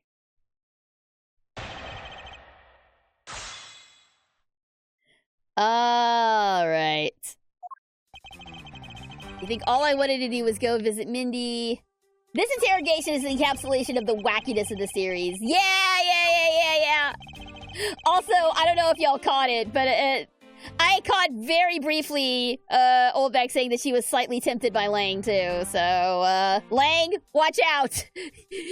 You better, when this whole case is over, you better go back to Zhangfa and stay there and hope and pray to God that this woman does not have a passport and can follow you, okay? Alright. Why would I ever put myself through so much humiliation on purpose?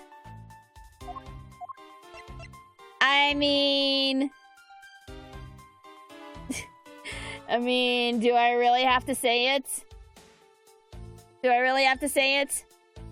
Yes, I do. Because it's just so gosh darn fun to say. Objection! Objection!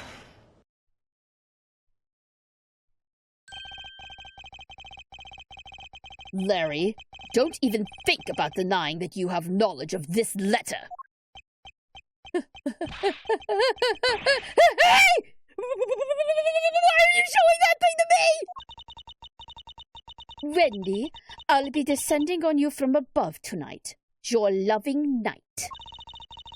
Well, isn't that just romantic? But you weren't able to descend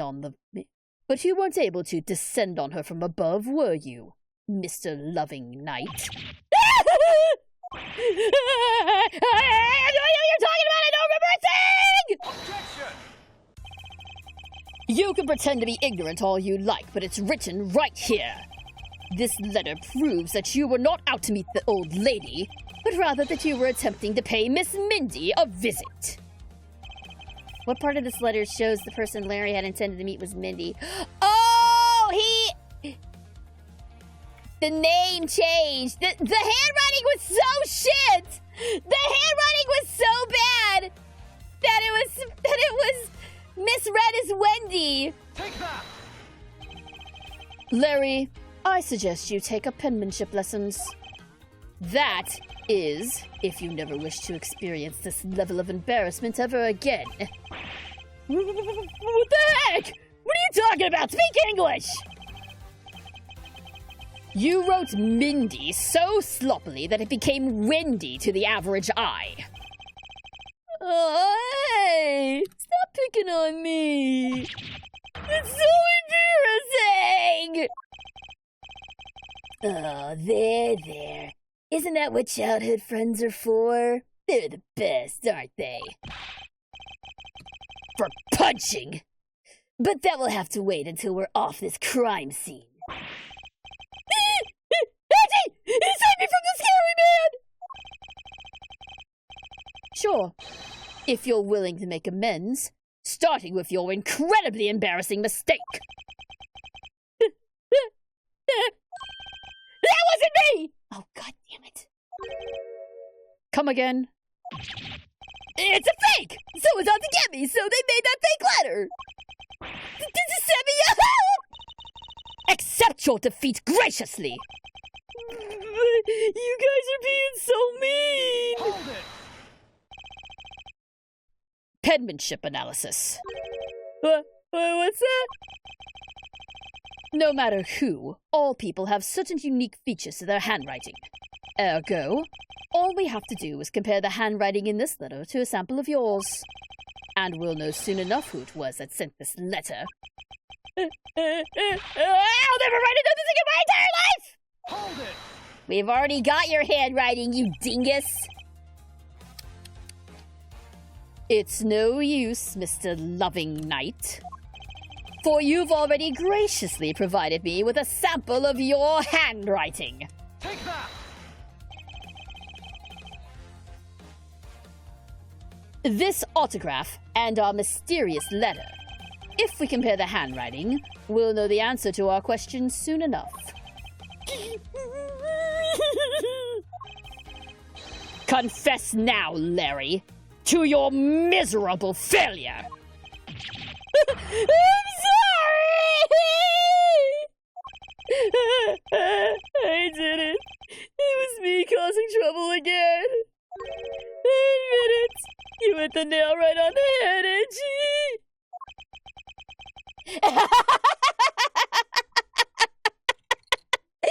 Yes! Confess to your failure, stale end piece of white bread! I don't know if that's how Ralph sounds anymore, but it's close enough. So, he finally confesses.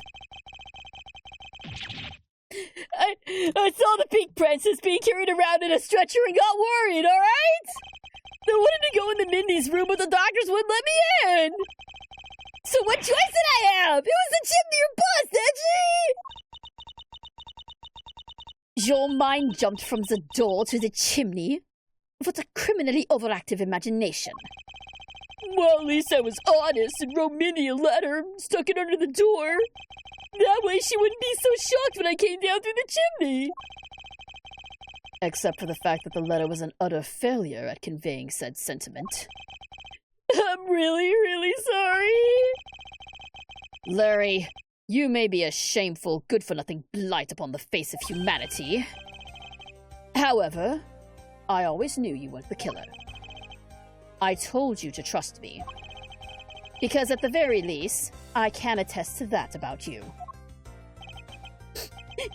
Edgy! We've lost a lot of valuable time because of you!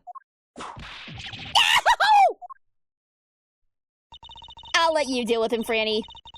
In any case, I believe we can say that we now know exactly what happened. Mr. Larry Butt sought to climb down the chimney, not for access to the crime scene, but to enter the room of the elderly lady next door. Hold it! Great job, Mr. Prosecutor. Although I still find it a bit unbelievable that the two of you are friends. Don't worry, Lang. I find it pretty unbelievable too. But the suspicion on that guy over there isn't completely resolved yet. So don't get any funny ideas about running off, okay? What? Edgy? What does the Wolfman mean when he says I'm not off the hook yet? He means the murder weapon. Larry, did you forget? There are 2 layers of suspicion hanging over your head. That is exactly what I mean. We can't only rely on the words of the suspect, after all. We may have figured out where he was and what he was doing all night. But the blood-stained samurai sword that was left at the crime scene. As long as there is no satisfactory explanation for that, this wolf will refuse to ease up on his bite.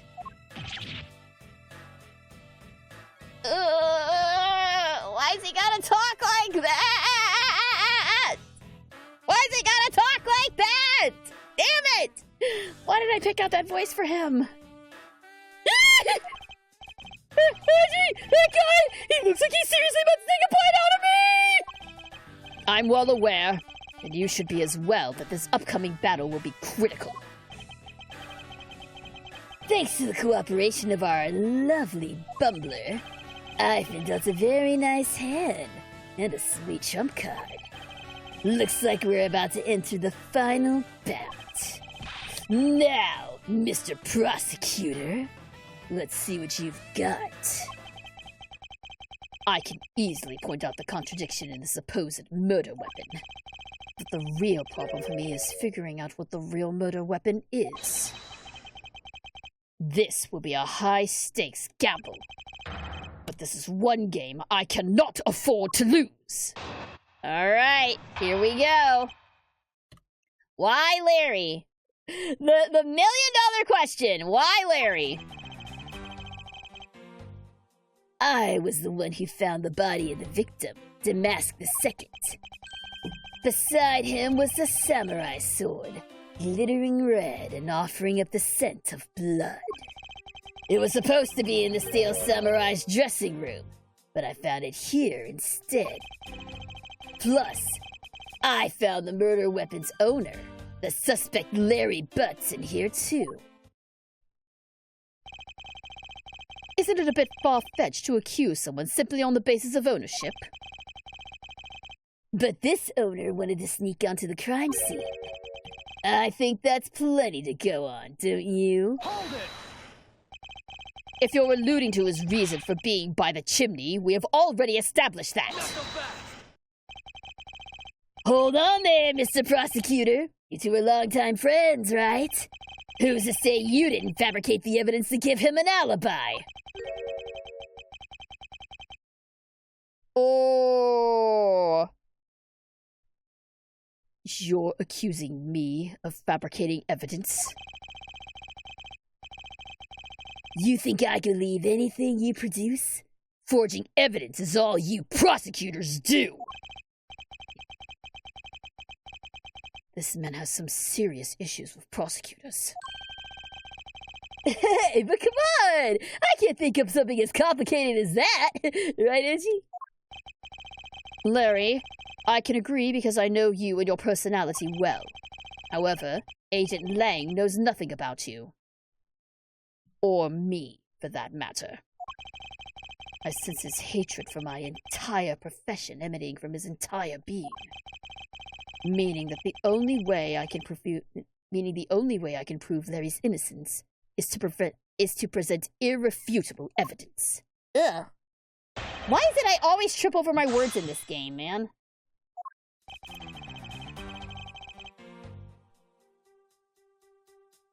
Alright, so Lang was the one who found the body. We know that. Beside him was the samurai sword. Yeah, let's talk some more about that sword. Excuse me, but glittering red and offering up the scent of blood? Do I have to spell it out for you? I mean the sight and smell of blood, of course. And according to the tests, the blood on the sword belongs to the victim. The sword was made to only be used on stage, so it's not sharp. But it is pretty weighty. It's certainly heavy enough to beat someone to death with. Okay, so that answers our question from earlier. Which leads me to suspect that the victim was beaten to death with the sword. Beaten to death, huh? This last statement is too important to just let slip by.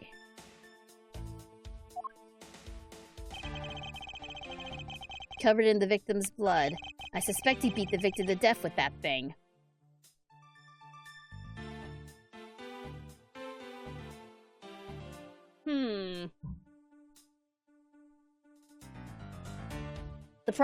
That's true! The prop weapons are hollow!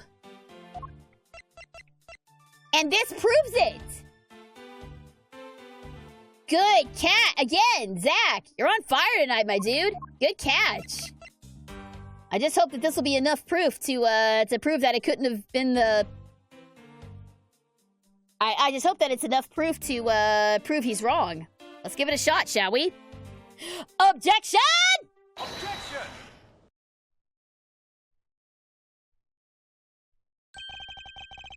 Do you know what this is, Agent Lang? It's a long spear, right? We used to use those a lot in my country a long time ago.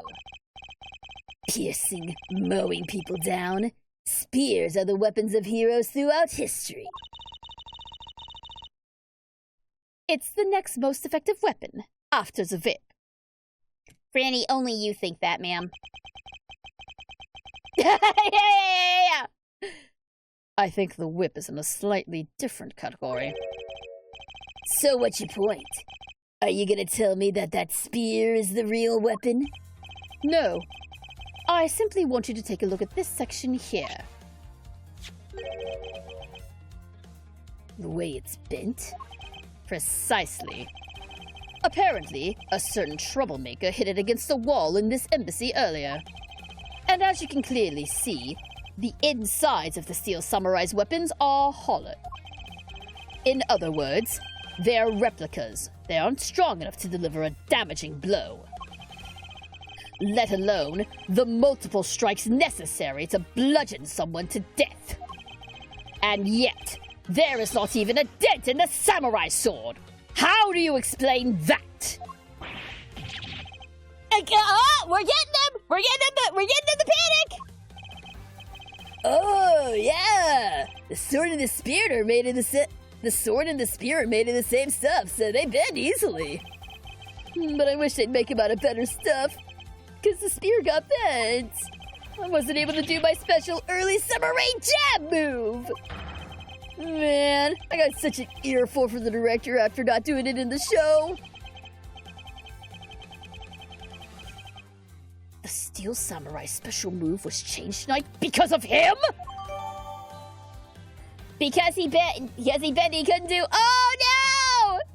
Because Larry was an idiot, the Steel Samurai was out of character. No! Anything but that. Welcome back, Stumpy. Dude, you missed a lot.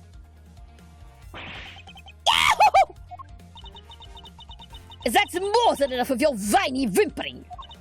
Now, back on the topic of the spear. Yes, let's return to the real topic of discussion. This is where the real gamble begins. I don't have a strategy per se, so all I can do for now is let the chips fall where they may. Using guesswork when taking risks in place of real logic is hardly the Von Karma way. It is neither smart nor very clever. Miss Von Karma, as you know, unlike your father, I am not a genius prosecutor. Plus, I doubt his record of a 40-year win streak will ever be broken. But perhaps it is for the best if it remains unbroken. For no one should have conceived of the notion to convict all defendants in the first place. Ooh, dang! She just got told super hard! She got told super hard just now! What a foolishly foolish statement from a foolish fool who hates to lose. It is the job of a prosecutor to make sure that all defendants are found guilty in court. There is nothing more important in this world than a perfect victory. Hold it! That may be your opinion. However, I don't believe that's all we are. Oh, he's saying this for Lang's benefit, isn't he? As a prosecutor, what I pursue is not the perfect victory, but the perfect truth. And if that means that the bridge I must cross will crumble beneath my feet, then let it crumble as I walk on towards the truth.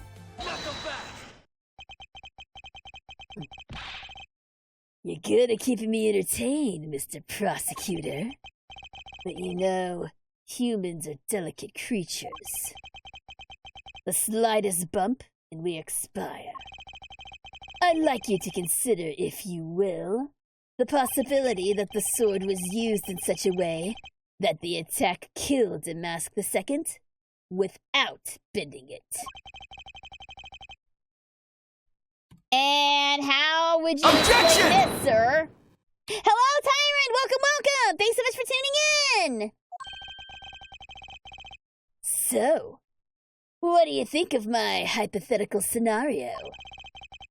I think you know what to do here, right? And what you need.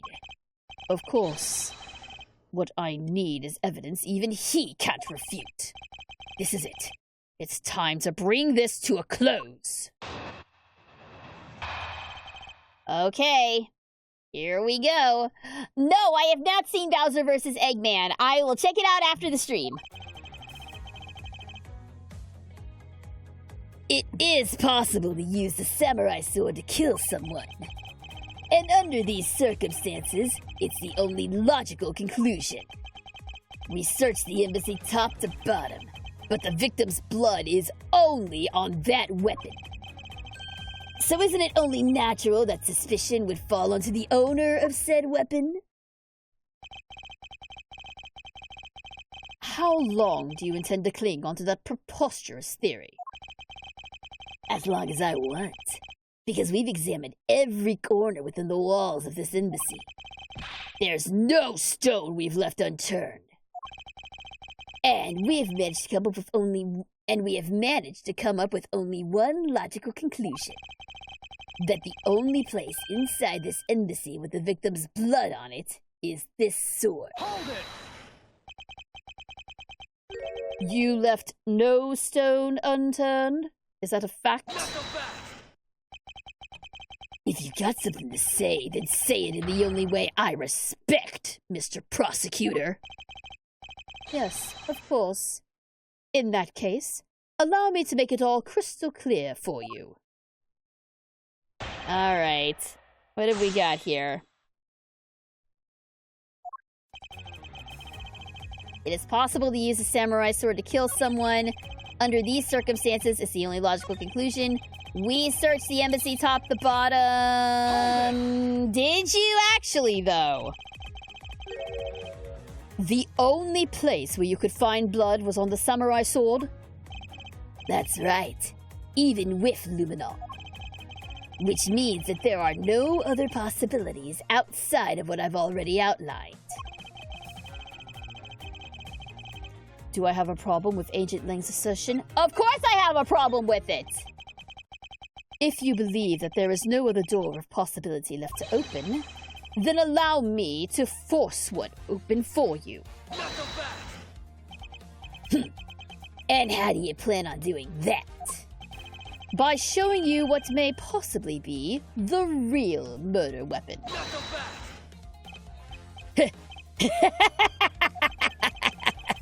The real murder weapon?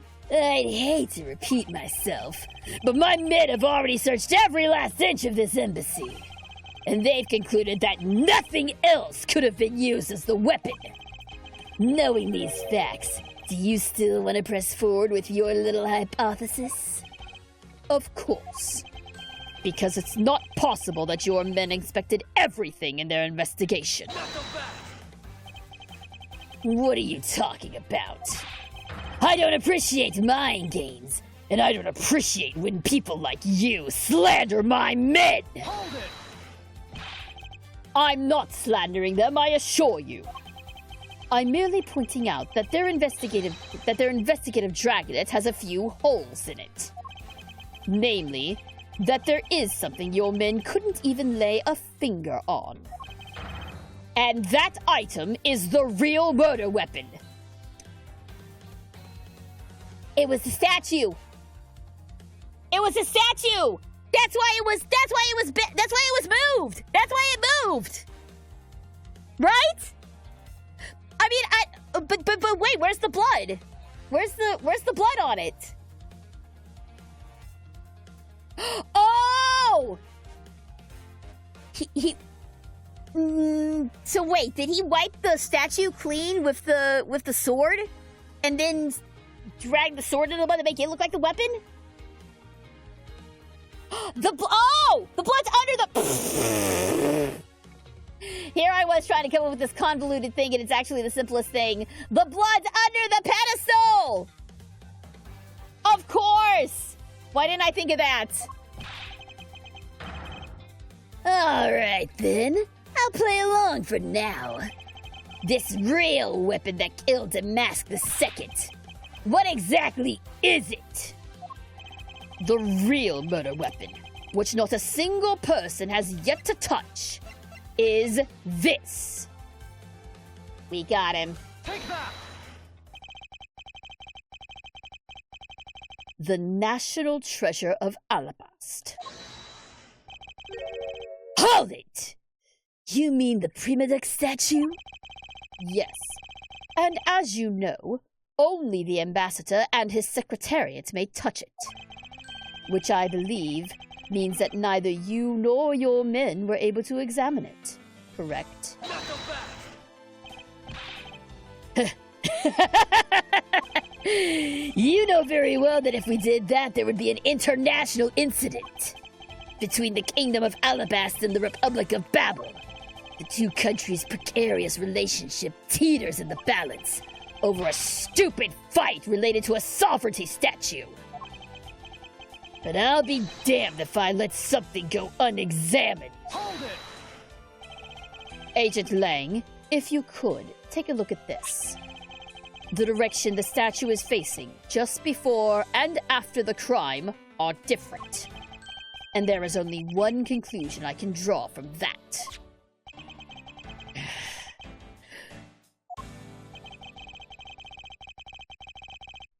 Go look for Ambassador Alba.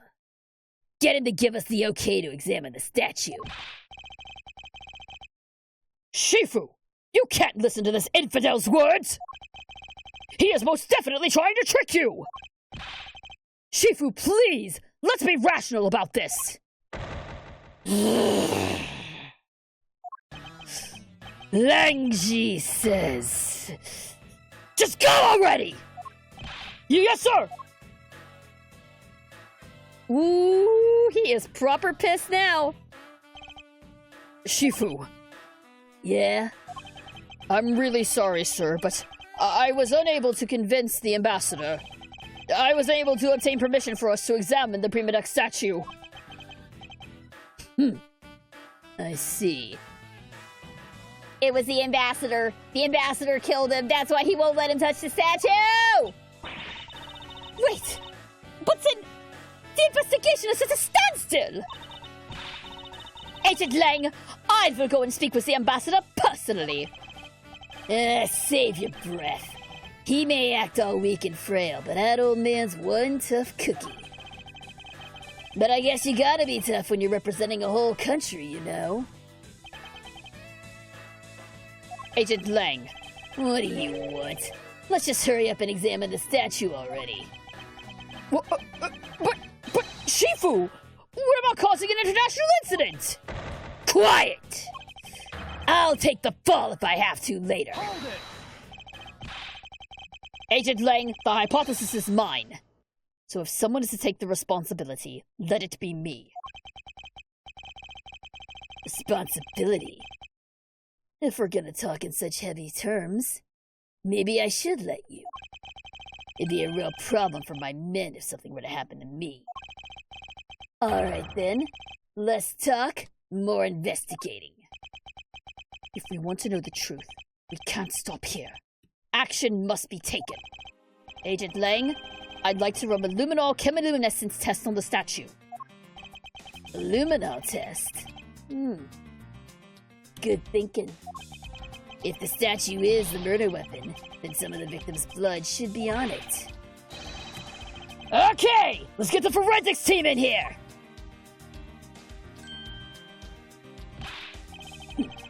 Looks like you hit the jackpot, Mr. Prosecutor. Guess this means this is the real weapon that killed Damask II. Indeed. But I wouldn't celebrate yet if I were you. This doesn't let your friend off the hook. It doesn't prove that he didn't kill Damask II, so the charge remains. We are hardly done examining the statue, Agent Lang. Knowing that it is the real weapon, I believe further examination is required. You think so? Okay then, knock yourself out. I'd say that's pretty damn incriminating, don't you? And what do we have here? This dirty smudge. It looks like a handprint.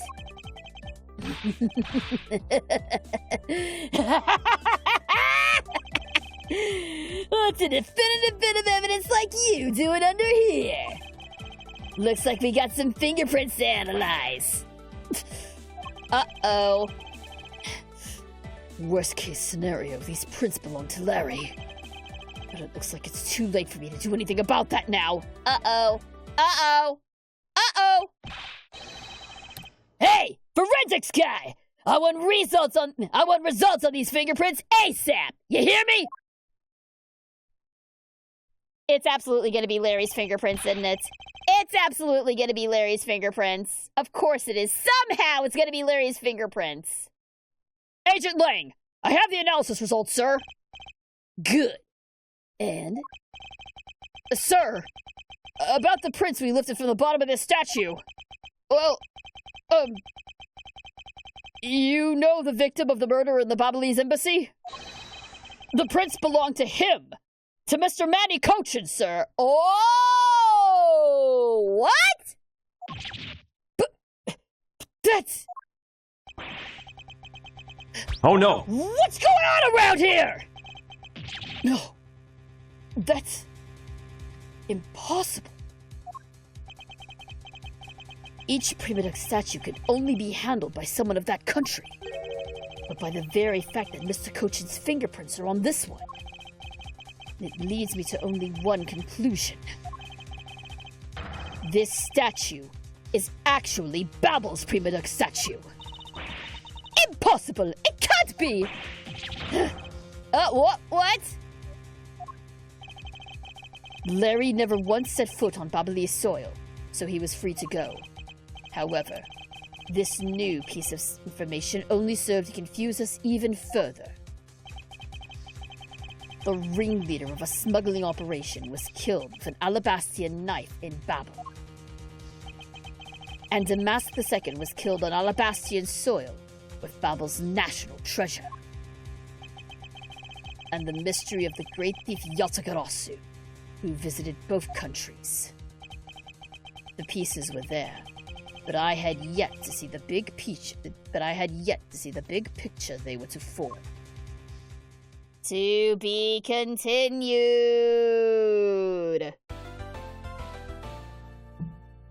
Okay, well, things are picking up. I feel like the smuggling ring is trying to start an international incident. Yeah, that's sure what it seems like, isn't it? All right, you know what? Let's go ahead and we're going to keep going a little bit more. We're going to keep going just a little bit further. Because I am fully invested in this. I want to know what the hell is going on with these two countries. You would have thought that dealing with Larry and Old Bag in the same room would have scared me off, but no. I am fully invested. Let's regroup and see what's going on here. March 14th, 9:21 p.m. Open air stage. How does Callisto U and the Yatagarasu copycat factor into that? I don't know. That's why I'm continuing. I want to find out.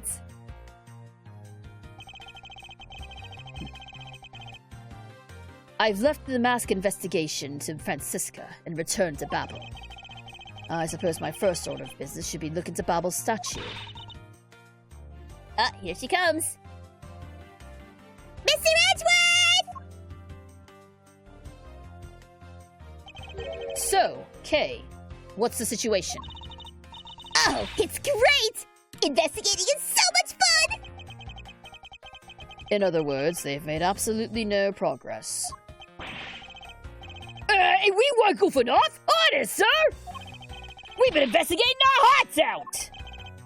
Very well, then. Would you care to give me an update on your investigation?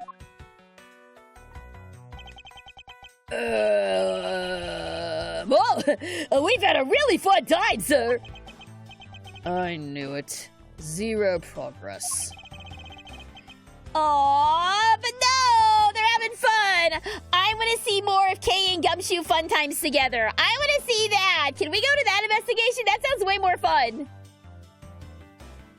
In any case, Detective Gumshoe, Yes, sir. you have permission to enter the Alabastian Embassy, is that correct?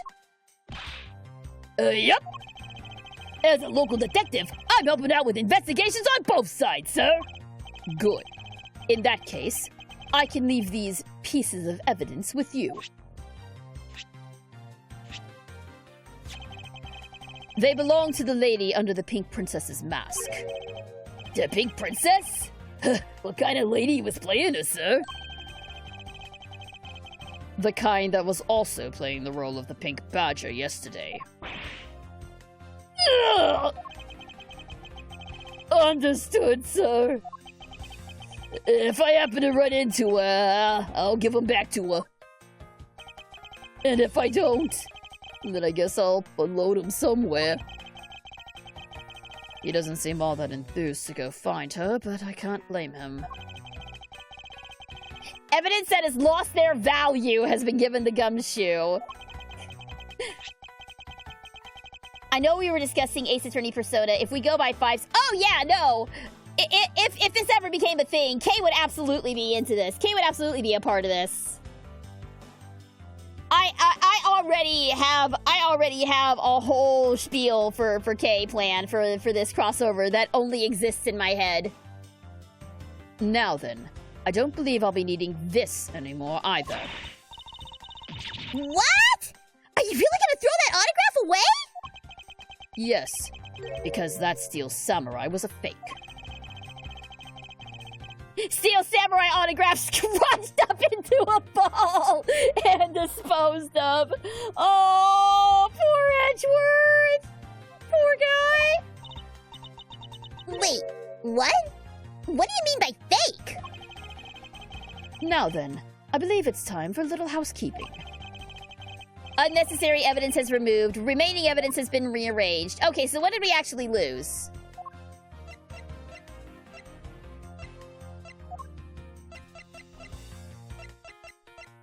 Okay, so we have retained... Okay, we've retained the Alabaster statue, the mask's note, samurai dogs, passion flowers, and the samurai spear. Everything else is gone. Okay, got it. Got it. All right, let's talk to Kay. Oh, never mind.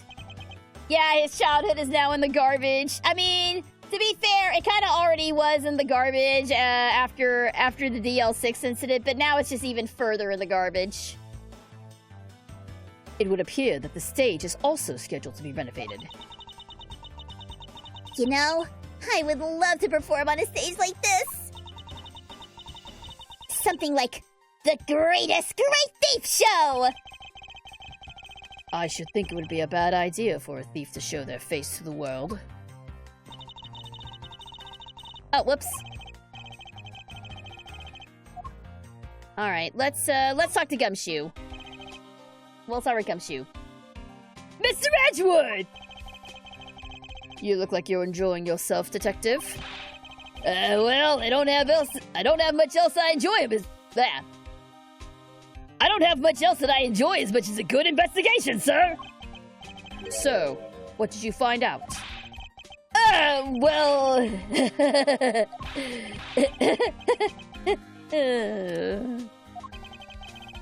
I take it he's found nothing of any particular use, as usual. Aw, come on, he's trying his best. Oh, hey, Mr. Edgeworth, I got something real interesting from Ambassador Poliano. Oh? And what is this something interesting? This, sir. Ooh. Is that a butterfly lamp from Resident Evil 4? That looks like the freaking butterfly lamp from RE4! What the heck?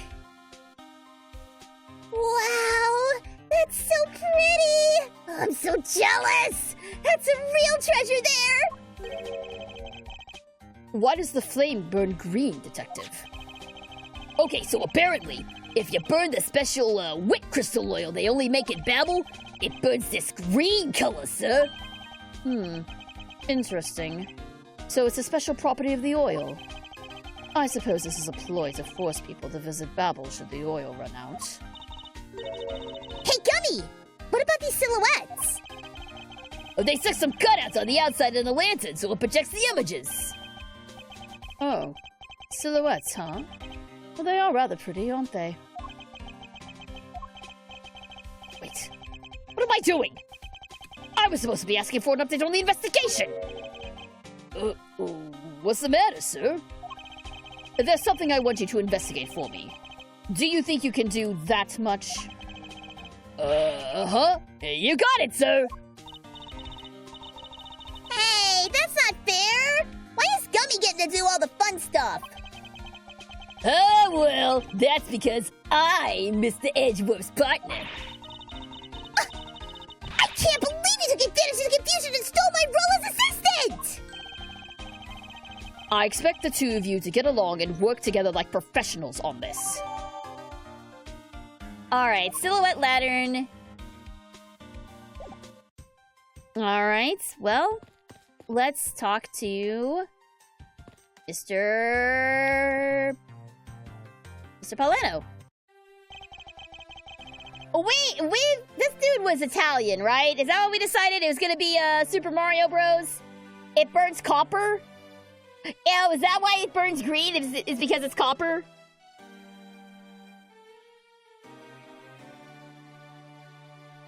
Sorry, I was taking a quick sip of water. Ah, so you're back now, are you, Mr. Edgeworth? You must be tired. Here, with these, you can eat whatever you like. And these are... Oh, God, again with the coupons. Discount tickets for our cafeteria. They open tomorrow at 10 in the morning. I appreciate the concern. However, these coupons do nothing for me right now. Alright, let's talk about this open air stage. This open air stage, what functions does it serve exactly? Well, normally we use it for a variety of events. It's all to attract that extra bit of attention to Babel. I heard that tonight, over in the Alabaster Rose Garden, Ambassador Alba was to give a speech. And you know what? Manny told me that I really should give a speech too. Mr. Cochin told you that? Yes, he did. Which is why I thought I should give a speech of my own. But unfortunately, I wasn't able to. Because of the fire the Altagarasu started. Exactly. So, interesting. Ambassador Paleno, I'd like to ask you a little more about the primitive statues. Oh, I see. Well, let me ask you this. Did you know that Alabaster Babel used to be one country called Codofia? Yes, I know that much about your history. Well, the prima duck statue belonged to the founders of Codofia. At least, that's how the story goes. It was bequeathed unto the king of Codofia as a symbol of the country's wealth. So it was meant as a symbol of sovereignty and the right to rule, I take it? Yes, that's right. Which is why both countries are so adamant about their claim. We hold the real statue, therefore we hold the right to rule. That's the reasoning. It's pretty petty when you think about it, though, I suppose. But if Alabaster Babal were to re-establish relations, shouldn't that put an end to the squabbling over the statue? I have no reason to believe so. The primitive statue is even more important now as a key to diplomacy. I wonder if Ambassador Paleno knows about what has happened to the very important key to diplomacy. Perhaps I should try showing him this key and seeing what he has to say about it. Alright, so we gotta show him the statue.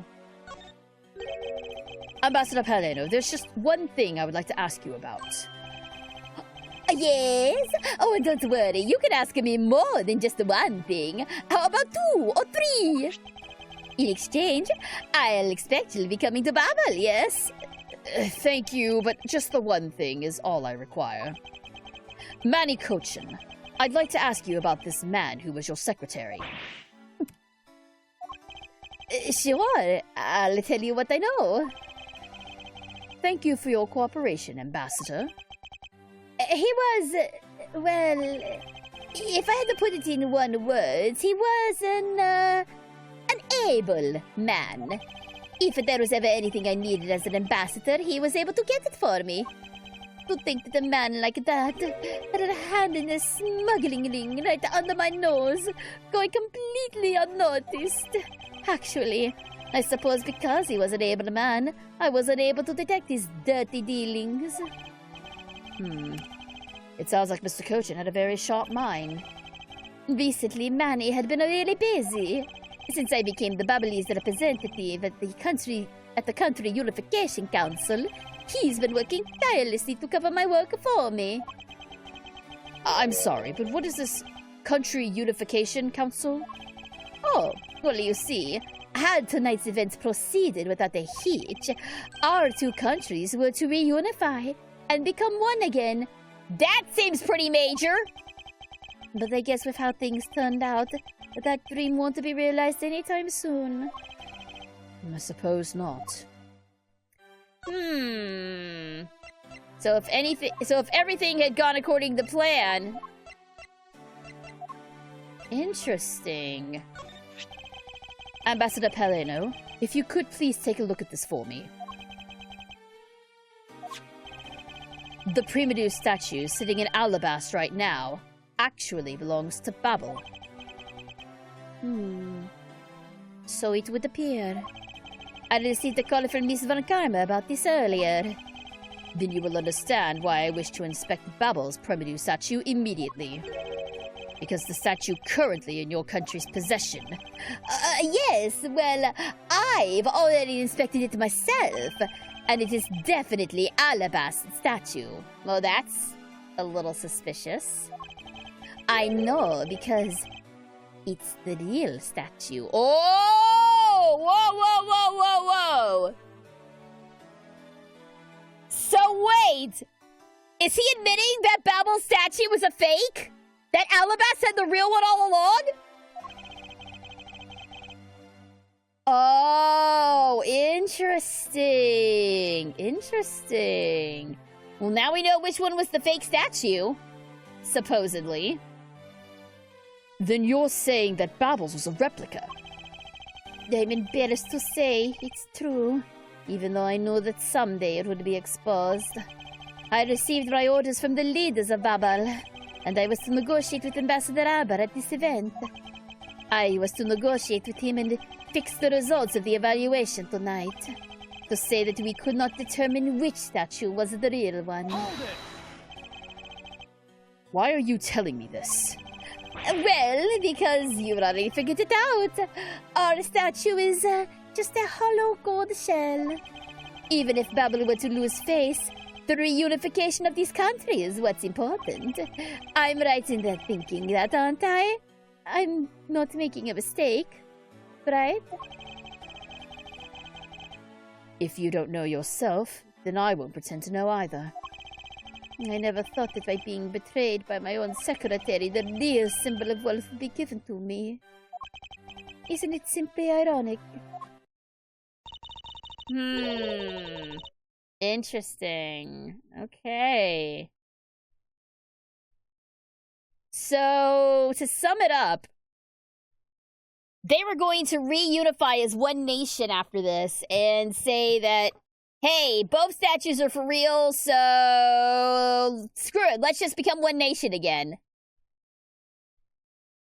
So yeah, someone was definitely out to keep these two nations from becoming one nation again. Interesting. Hey, where you going? Are you heading back to Alabast? Yes. But before I do, I suppose I should give you a summary of what's happened. Oh, I see. So there's been a murder in both countries using an object from the other country? That's the gist of it. Babel is just as strict as Alabast in their inspection of the people and things that enter their country. meaning that somehow both murder weapons were smuggled into the two countries. And that's the only logical conclusion that can be drawn. Perhaps the key to the weapon smuggling is the person who traversed both countries. You mean the fake Yatagarasu? In one way or another, the Yatagarasu is connected. Of this, I am sure. Now then, where was the Yatagarasu first spotted? I believe it was the Rose Garden on the Alabastian side of the embassy.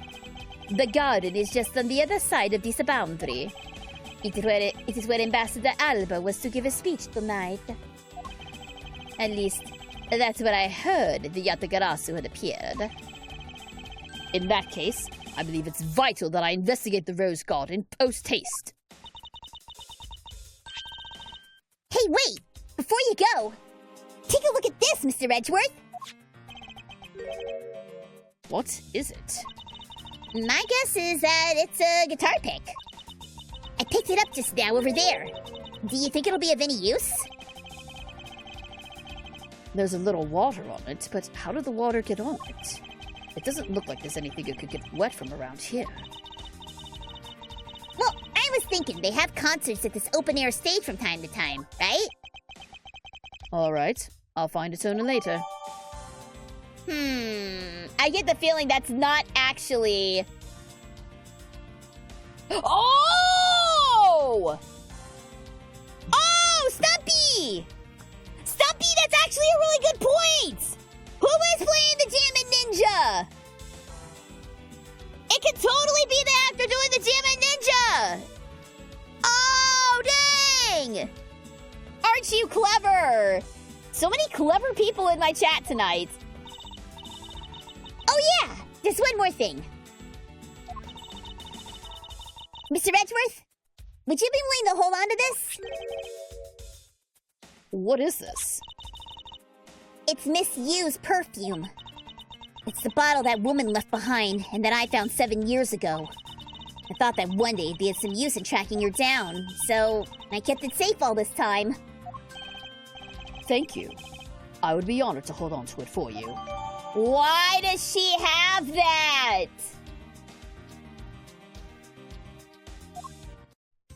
Okay, yeah, no. Something is definitely gonna happen here. Something is definitely gonna happen here. Alright. She is 100% involved in this mess. Alright. Let's run across to the Rose Garden. I think I'll be returning to the investigation in Alabas now, but... I know. I'll go back to Babel and do some more investigating there. Okay, the Rose Garden. This isn't too bad. Welcome back! I see you're back, Myers Edgeworth. How are things in Babel? Although, I can't really say I expected much from Scruffium, that girl. The investigation in the Manny Cochin's death hasn't really progressed any. However, the investigation into the Yatagarasu has. Ah, yes. The Yatagarasu. Even now, I find it hard to believe. A person who could freely traverse between the two countries at will? Preposterous. Well, that's what I came here to investigate. I heard that this is where witnesses claim to have seen the Yatagarasu. That's correct. Ambassador Alba was to give a speech tonight here in Alabast. And that's where the Yatagarasu appeared. The shadow of the mysterious thief appeared, and just as suddenly, it vanished. After that, there was the fire at the Babalese embassy that the Yatagarasu started. I vow that not a single feather from the Yatagarasu shall escape my diligence. I love it when he gets all determined like that. That's so good. All right. So let's start it up again. There are roses scattered on the surface. Blah, blah, blah, blah. Let's start where I can actually talk. There are roses scattered on the surface of the water, creating a pleasant fragrance. It's not just for aesthetics. This pool's water was also used in putting out fires. I see. Oh. The pool stopped filling itself automatically. The fountain spouts are set to stay open until the pool's water reaches a certain level. If this water is used to put out fires, I suppose it must be refilled to its normal level. Wait.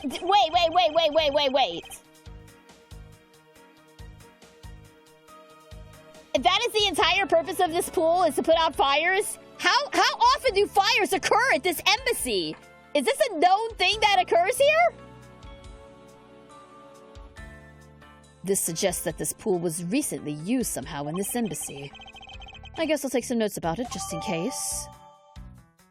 Okay, so part of the rose garden pool, it auto-refills the water when the water level is too low. It's...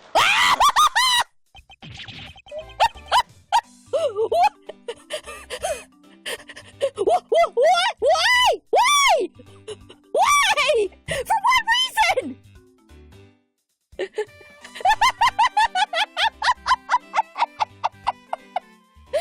Of all the characters in Ace Attorney, I never, in my wildest nightmares, expected to be jump scared by Larry Butts!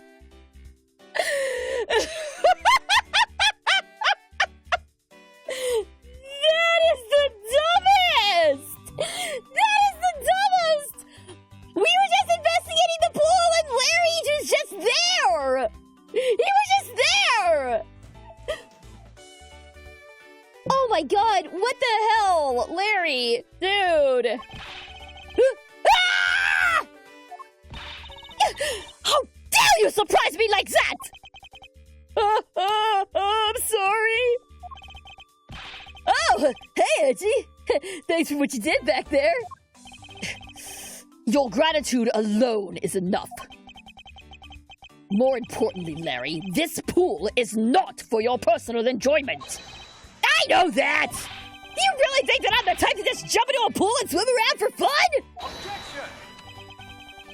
You absolutely are. All right, then. Did you, by any chance, fall into the pool? Huh, nice guess, but no dice. So, you know your what? You know my son, right, Edgy? Your son? I guess I kinda lost sight of him when I shook hands with the ambassador. He's talking about the Iron Infant, I bet. I'm pretty sure he was around here when I last saw him. You imbecile! How could you be so flippant at a time like this? What are you going to do if your son fell into the pool? And how old is this child of yours anyway? Huh? Oh. How old is he again? Hold it! Larry, this is the first I've heard of a son. Who exactly is the mother? The mother? Oh, that chick, the Pink Princess. The Pink Princess? Hold it! Miss Von Karma, I was a bit confused by this man's words for a bit there. However, I believe what he is looking for is the doll of the Iron Infant. Yep, because I'm the Steel Samurai through and through, heart and soul. And the Iron Infant's my cute little son. You have given a whole new meaning to the phrase an astounding fool. He's just there now. Larry, we have not seen hide nor hair of the Iron Infant.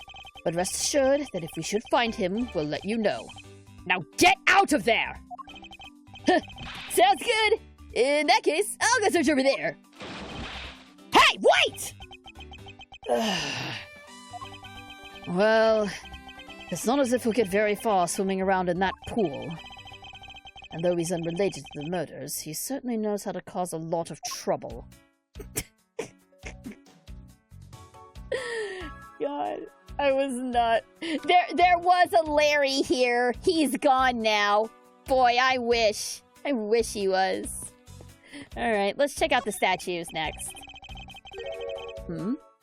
This statue bears a resemblance to the Primadux statue. The plaque says King Primadux in the battlefield. In order to save the queen, King Primadux put his life on the line and went to war.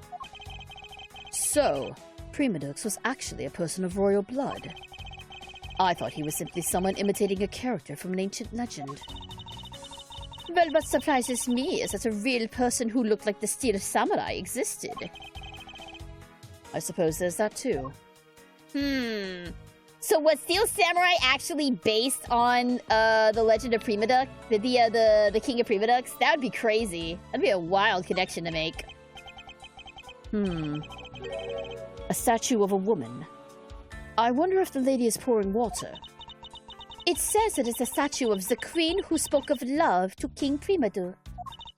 I feel like I'm saying that wrong. Well, Miles Edgeworth, it seems that you are lousy at reading a woman's heart.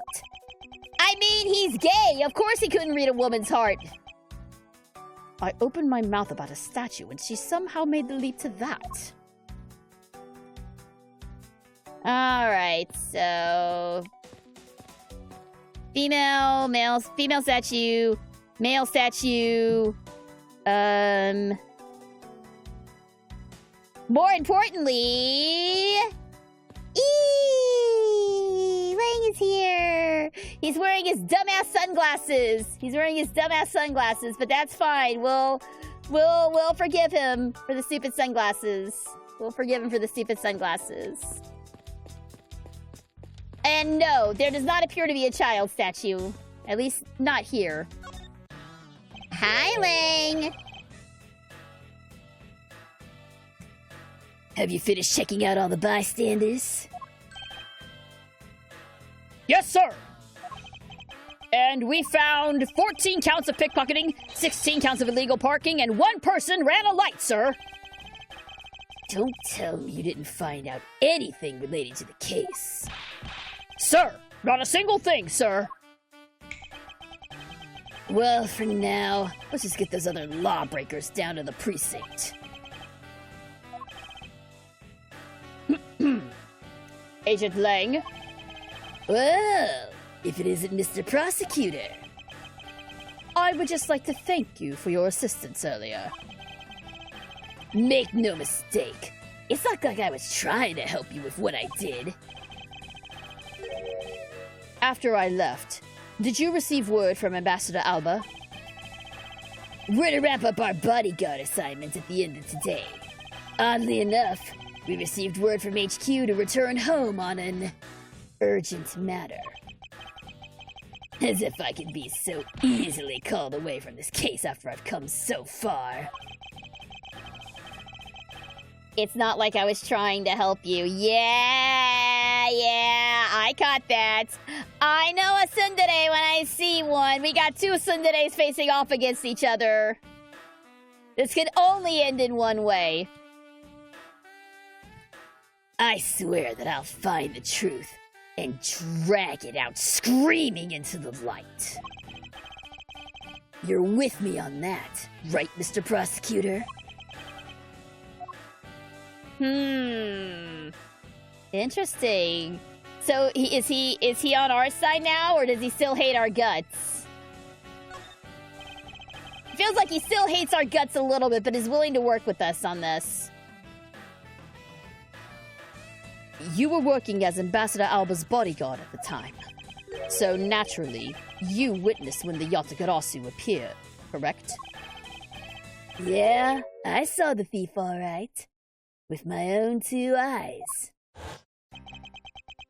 The Yatagarasu was always there, lurking in the shadows.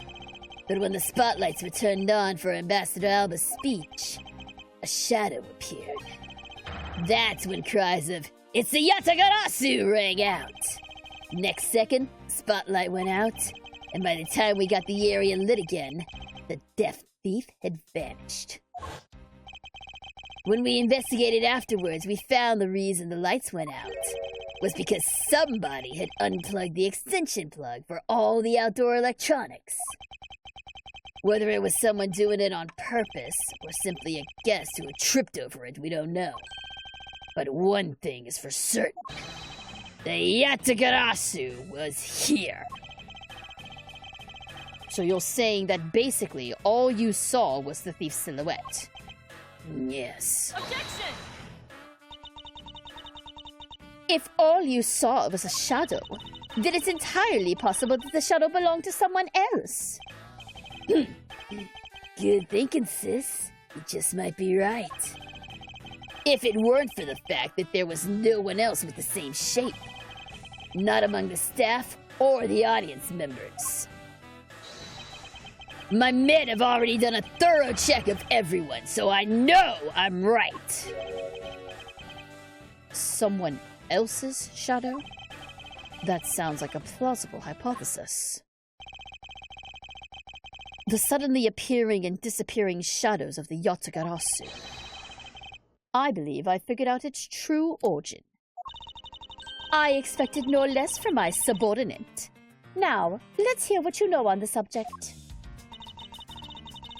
What really cast the shadow of the Yatagarasu?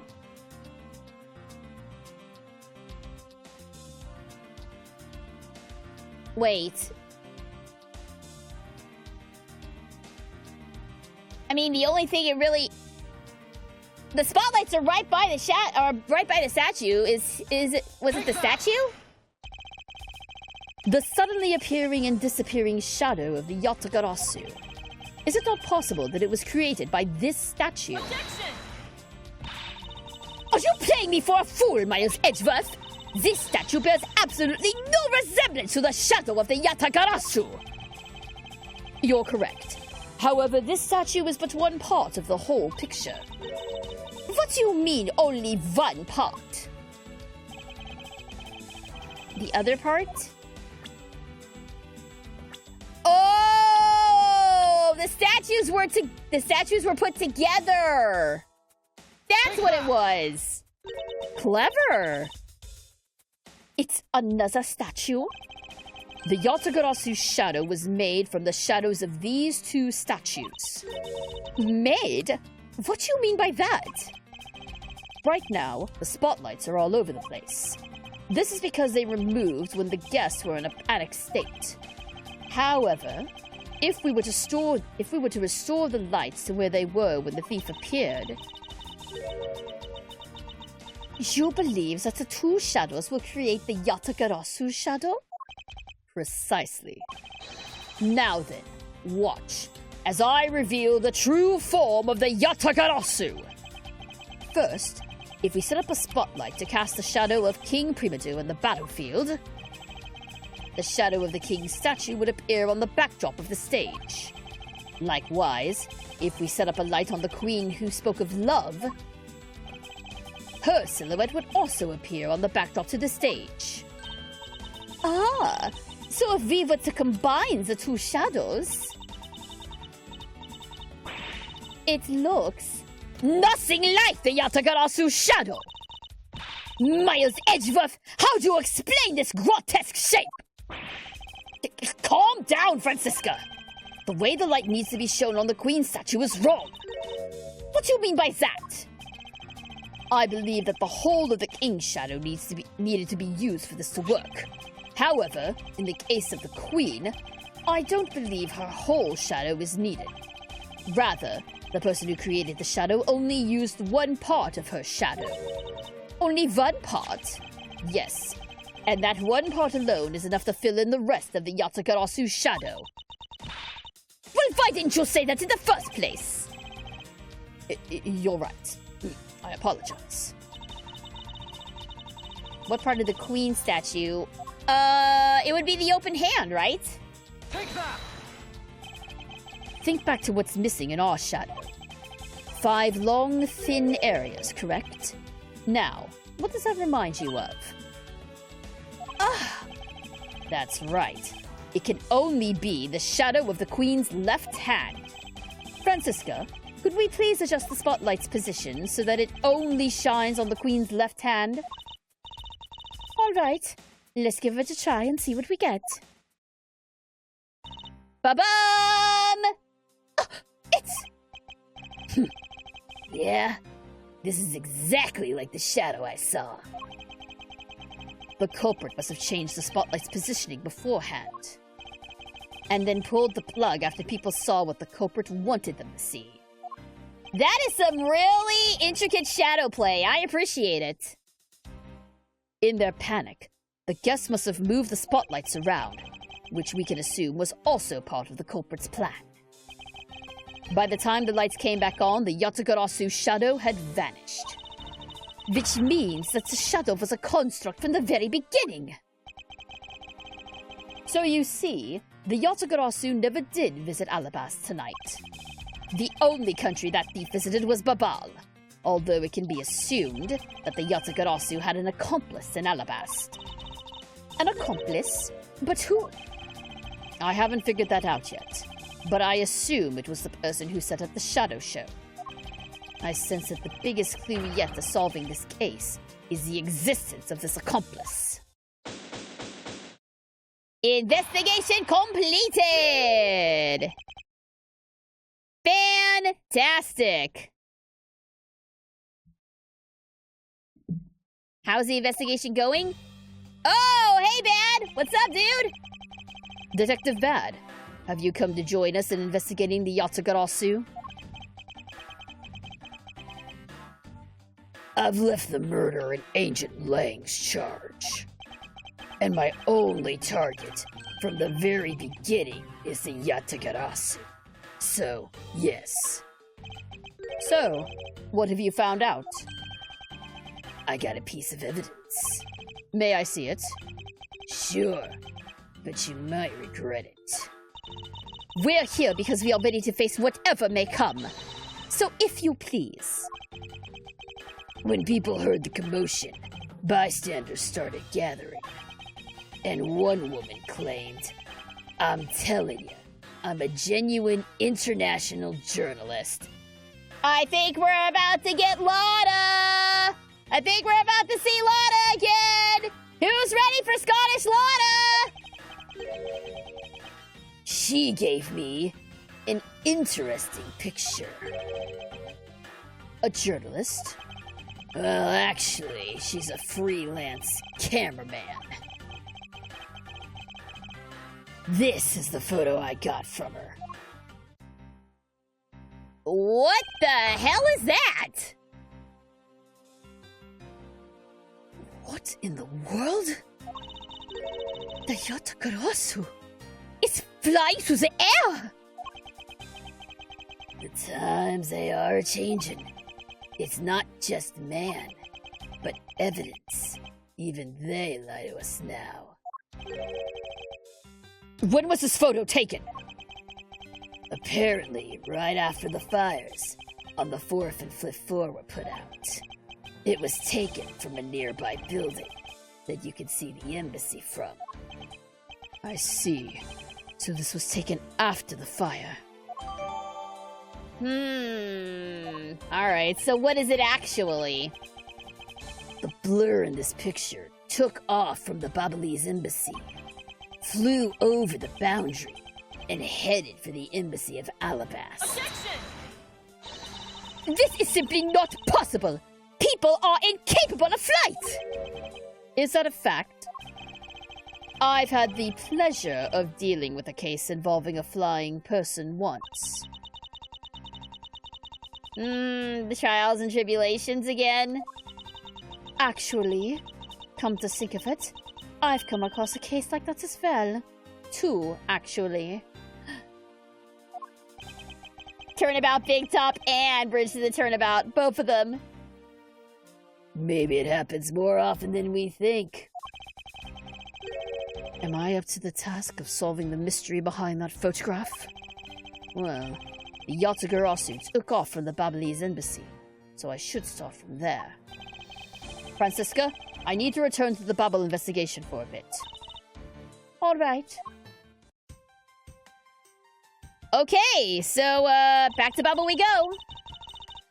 I'll continue investigating on this side of the building. All right, I'm counting on you. All right.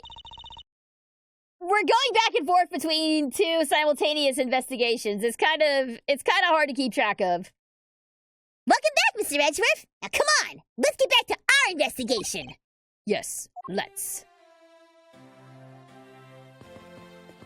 All right, so back to Babel we go.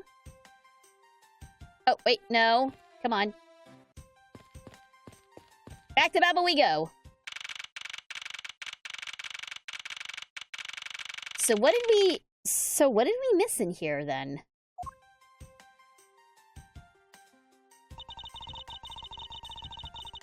Woohoo, excuse me. To think, after all that running around, we're right back where we started. It would appear that way. Oh, hello, Mr. Edgeworth. Have you found Manny's killer yet? I'm terribly sorry, Ambassador Paleno, but I have yet to find his killer. Then I guess his murder really was the work of the Yatagarasu. Let's get one thing straight. It was the work of the fake Yatagarasu. The real Yatagarasu was a noble vigilante who was only out to steal the truth. Miss Faraday, please, don't make such a sad face. If there's anything I can do for you, all you have to do is ask, alright? Mr. Paleno. Actually, there is one thing you can do. Will you allow us to take another look around? We didn't have enough time to conduct a thorough investigation earlier. Oh, sure, please, feel free to investigate to your heart's content.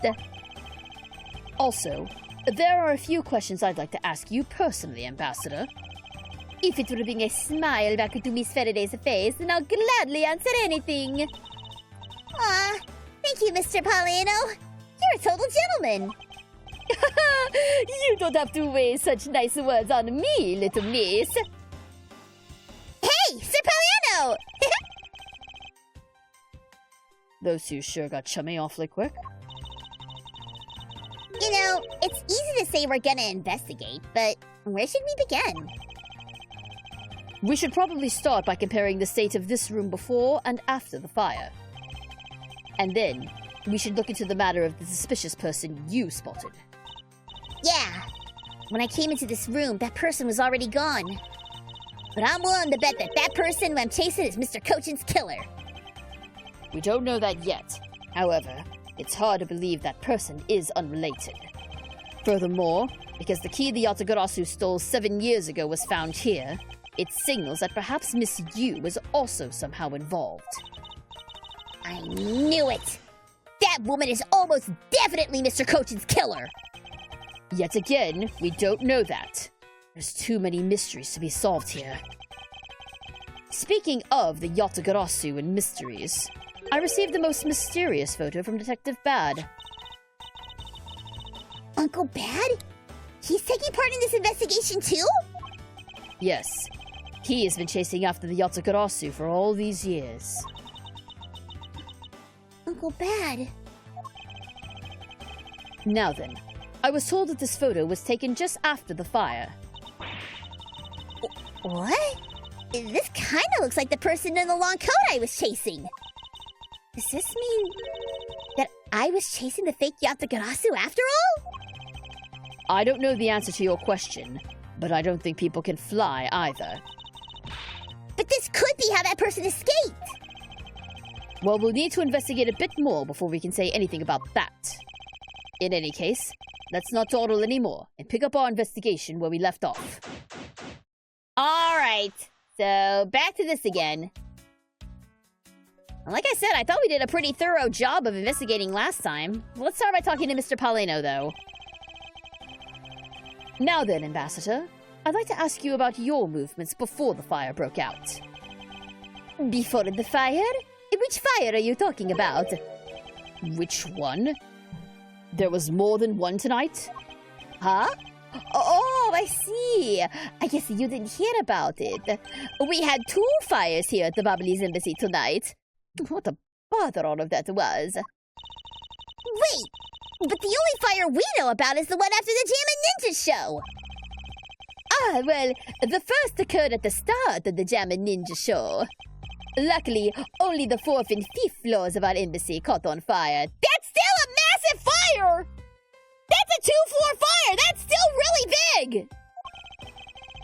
Not wanting to cause a panic among the theater goers, we decided to keep it internal.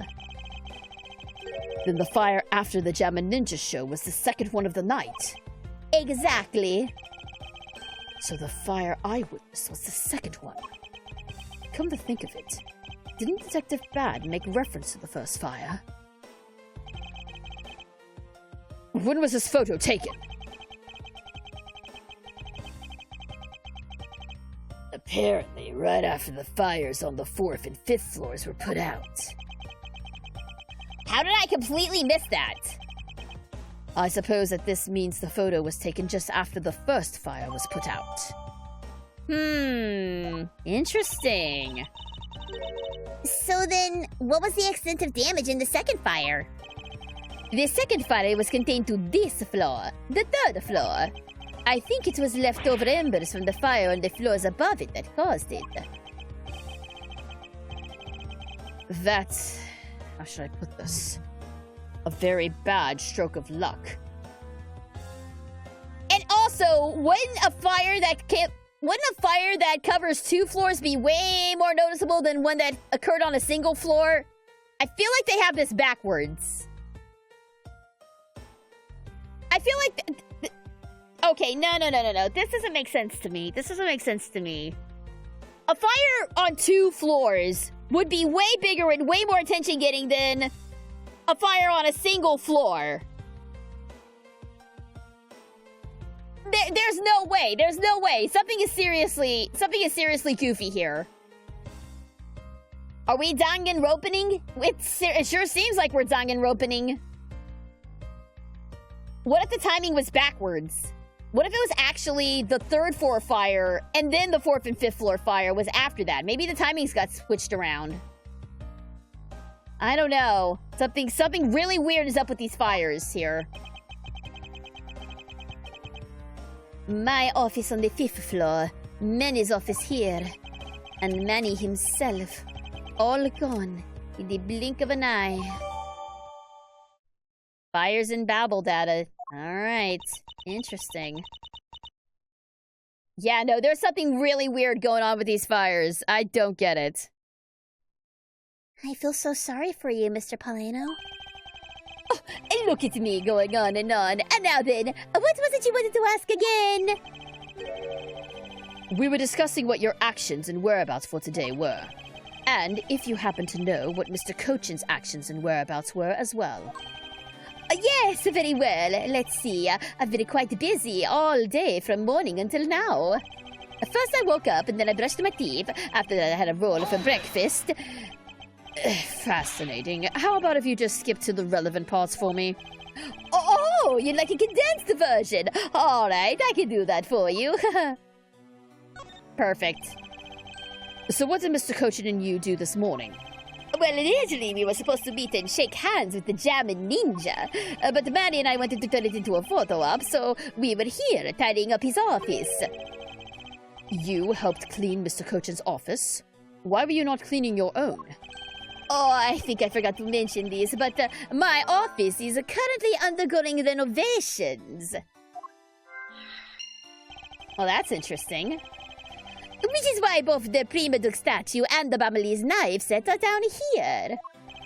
I see. Oh, but the tidying didn't take much, really. We just burned some files we no longer needed and expired coupons in the fireplace. Check that fireplace! There's something super important in there, I bet! I bet cleaning up the fireplace must have been a real pain, though, huh? About that, I kind of forgot to clean the ashes out. I guess I'm up a creek without Manny here to get angry at me. Hold it! An ambassador like yourself has been on the receiving end of a secretary's anger? He was very good at being very mad. Even just this morning he got mad at me. I spilled some Bubblie's ink onto the back wall when I was burning the files, you see.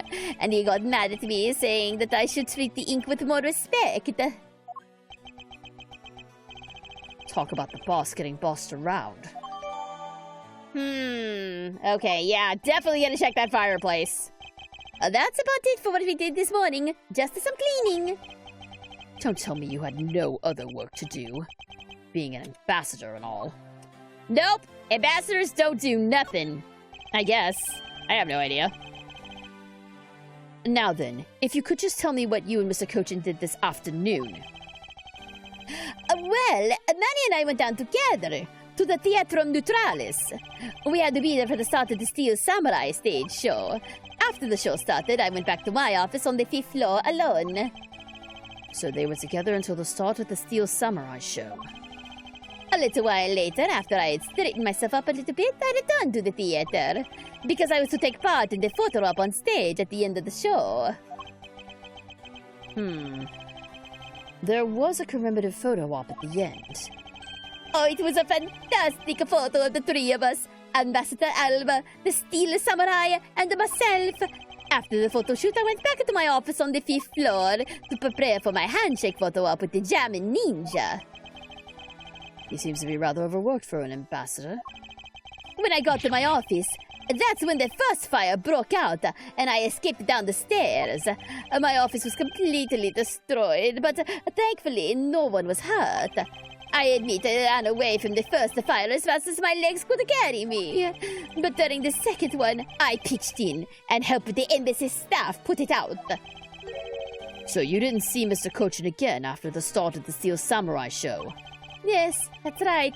The next time I saw him, he was lying there in an eternal sleep. I see. Ambassador Paleno, I thank you very much for your help. I'm sorry I couldn't be of more assistance, Mr. Edgeworth.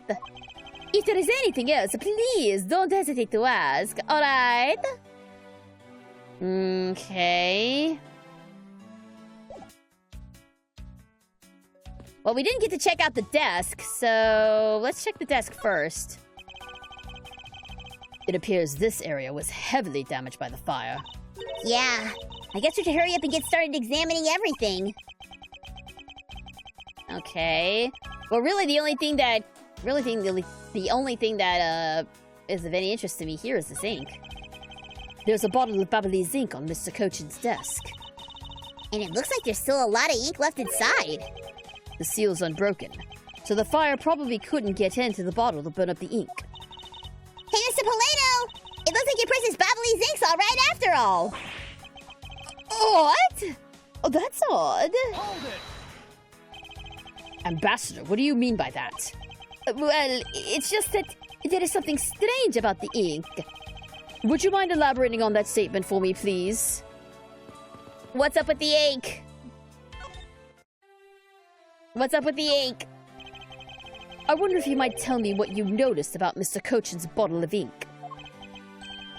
I just thought of it right now, but during the second fire, Manny was worried about his office, so he came rushing back to it. I called out to him, and when I received no reply, I used my spare key to open the door. But when I did, I was greeted by... Excuse me. I was greeted by roaring green flames. The flames were so big that I wasn't able to see into the room at all. Green flames! Green flames! Did y'all catch that? The fire was green? What was the cause? Well, wheat crystal oil burns green when it's lit, as you can see by this lantern. And Bubbly's ink is made from the same oil, which means it would also burn green. The fire we saw wasn't green, though, was it? The fire we saw was a normal fire. You know, I too had thought it was Manny's ink that had caught on fire. So that's why I was surprised to find out there was still a bottle of ink left on his desk. The case of the perplexing green flames. Talk about a mystery. What exactly was it that caught on fire in here?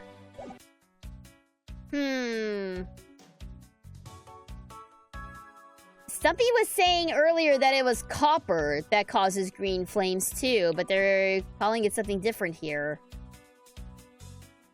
Okay, yeah, there's definitely something up. Definitely something up here. Let's check the open thing. It would appear that this desk also fell victim to the fire. But doesn't look too damaged. Hey, I think we can rifle through this drawer a bit. I suppose we really should take a look.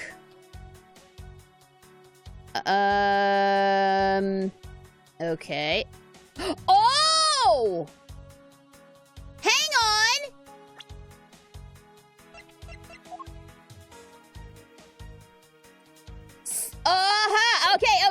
Okay.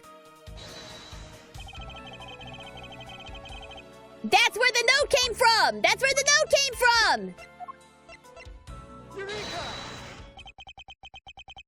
The shape of this notepad matches the shape of this note we found.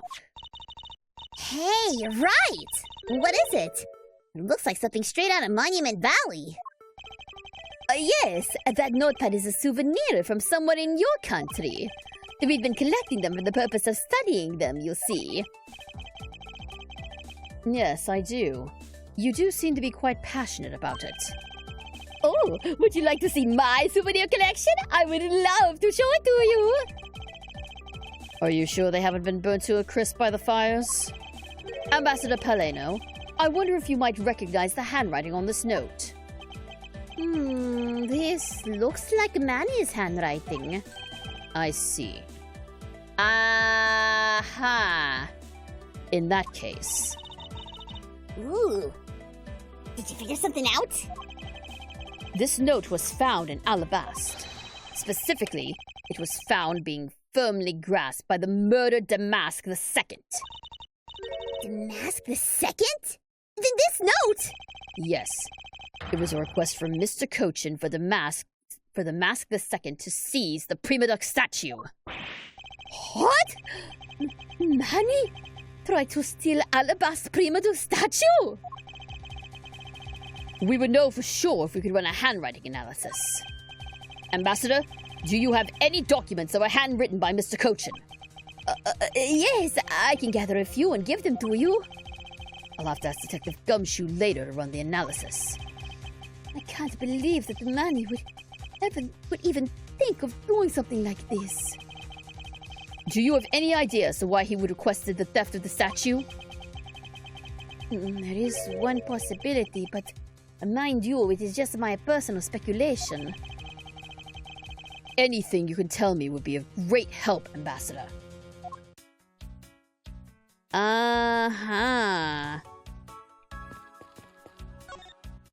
Alright, what have you got?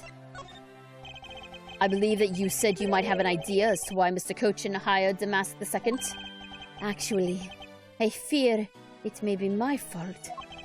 As I was telling you earlier, we were to determine which statue was the real one as a part of today's events. But because of the Yatagarasu and the fire here, that got cancelled, didn't it? I'm actually relieved the rest of the event has been cancelled. For you see, a Baba's statue, well, it's just a replica. And did Mr. Cochin know about Babal's Primaduck statue? Of course he knew. That's why he was the only person I could consult with. We'd have to do something once our statue was revealed as a replica. As to be expected, I was very nervous today, and this would impact our country's authority. Yes, I understand. Well, when I told Manny my concerns, he said, "Let me handle it. It'll be all right. I'll find a way to make sure you're the ambassador of the reunited Codopia." At the time, I thought he was just trying to cheer me up. But when I saw that note, I realized he was serious. Mr. Cochin conducted a lot of business behind your back. I assume he did all that to ensure that you are the next Codopian ambassador. But why was he trying so hard, I wonder? He was so much better at getting things done than I ever was or will be. I bet Cochin wanted a puppet. Cochin wanted a puppet that he could pull the strings of so that he would be actually in charge of Codopia and Paleno would be just a figurehead. I think that's what was going on here, was that sort of situation. I don't have an answer yet as to why he was trying so hard. But I suspect he had an ulterior motive in mind beyond just simple kindness. Oh! There you are, Mr. Edgeworth! Hi, Gumshoe! Detective Gumshoe, have you collected the information I requested? Yep, got it all right here, sir. Here you go, Kay. Feel free to take a look. It's for you, after all. What is all this, Gummy? It's all the information on this room that I got from the embassy and Interpol people. Now we know exactly how this room was before and after the fire. Oh, for Little Thief! We're gonna do a Little Thief thing, aren't we? Good work, Detective. Oh, it was nothing, sir. I'm an expert at getting people to talk. Wow. You two remind me so much of my father and Mr. You two remind me so much of my father and Uncle Bad. What do you mean? As prosecutor and detective, your dynamic is just like theirs back in the day. Well, don't you worry. I'm gonna find my own wonderful partner someday.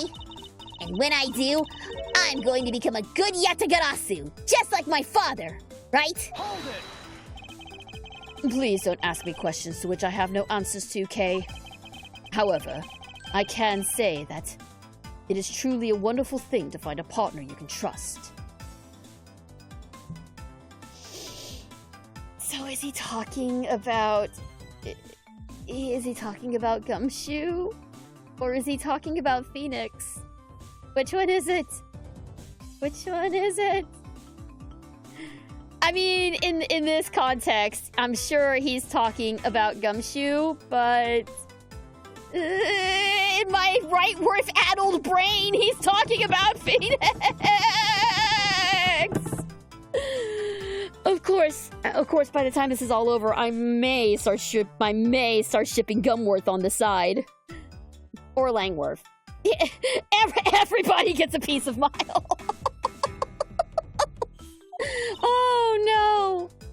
Oh no, let's move on. You bet! So what now, Mr. Edgeworth? Well, I'd like to ask you for a favor. Yeah? That gadget. Mr. Thief, is it? That thing you call your secret weapon? Oh, you mean Little Thief! You're coming to rely on it, aren't ya? Hold it! I don't need a crutch like that. I'm only asking because I need it for the investigation. From the information Detective Gumshoe gathered and the ambassador's testimony, I'd like you to please recreate this room as it was during the third floor fire. You got it! Alright, here we go!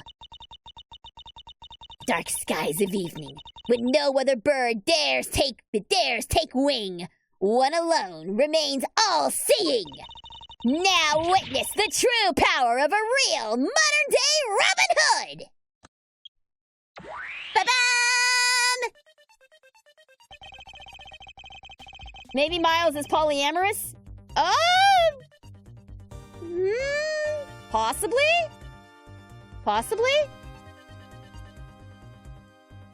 That is something I will have to mull over later. Did Gundam just enter? Yeah! That did really sound like a Gundam thing, didn't it? It seems there are other things besides what the ambassador mentioned that have changed. It's possible we might find the escape route the person Kay saw used as well. What is this? Is this some sort of light show I was not told about? This is the power of a true vigilante. It's recreating the room with the info I inputted. Really? Well, that is certainly one interesting device you have there, Miss Faraday.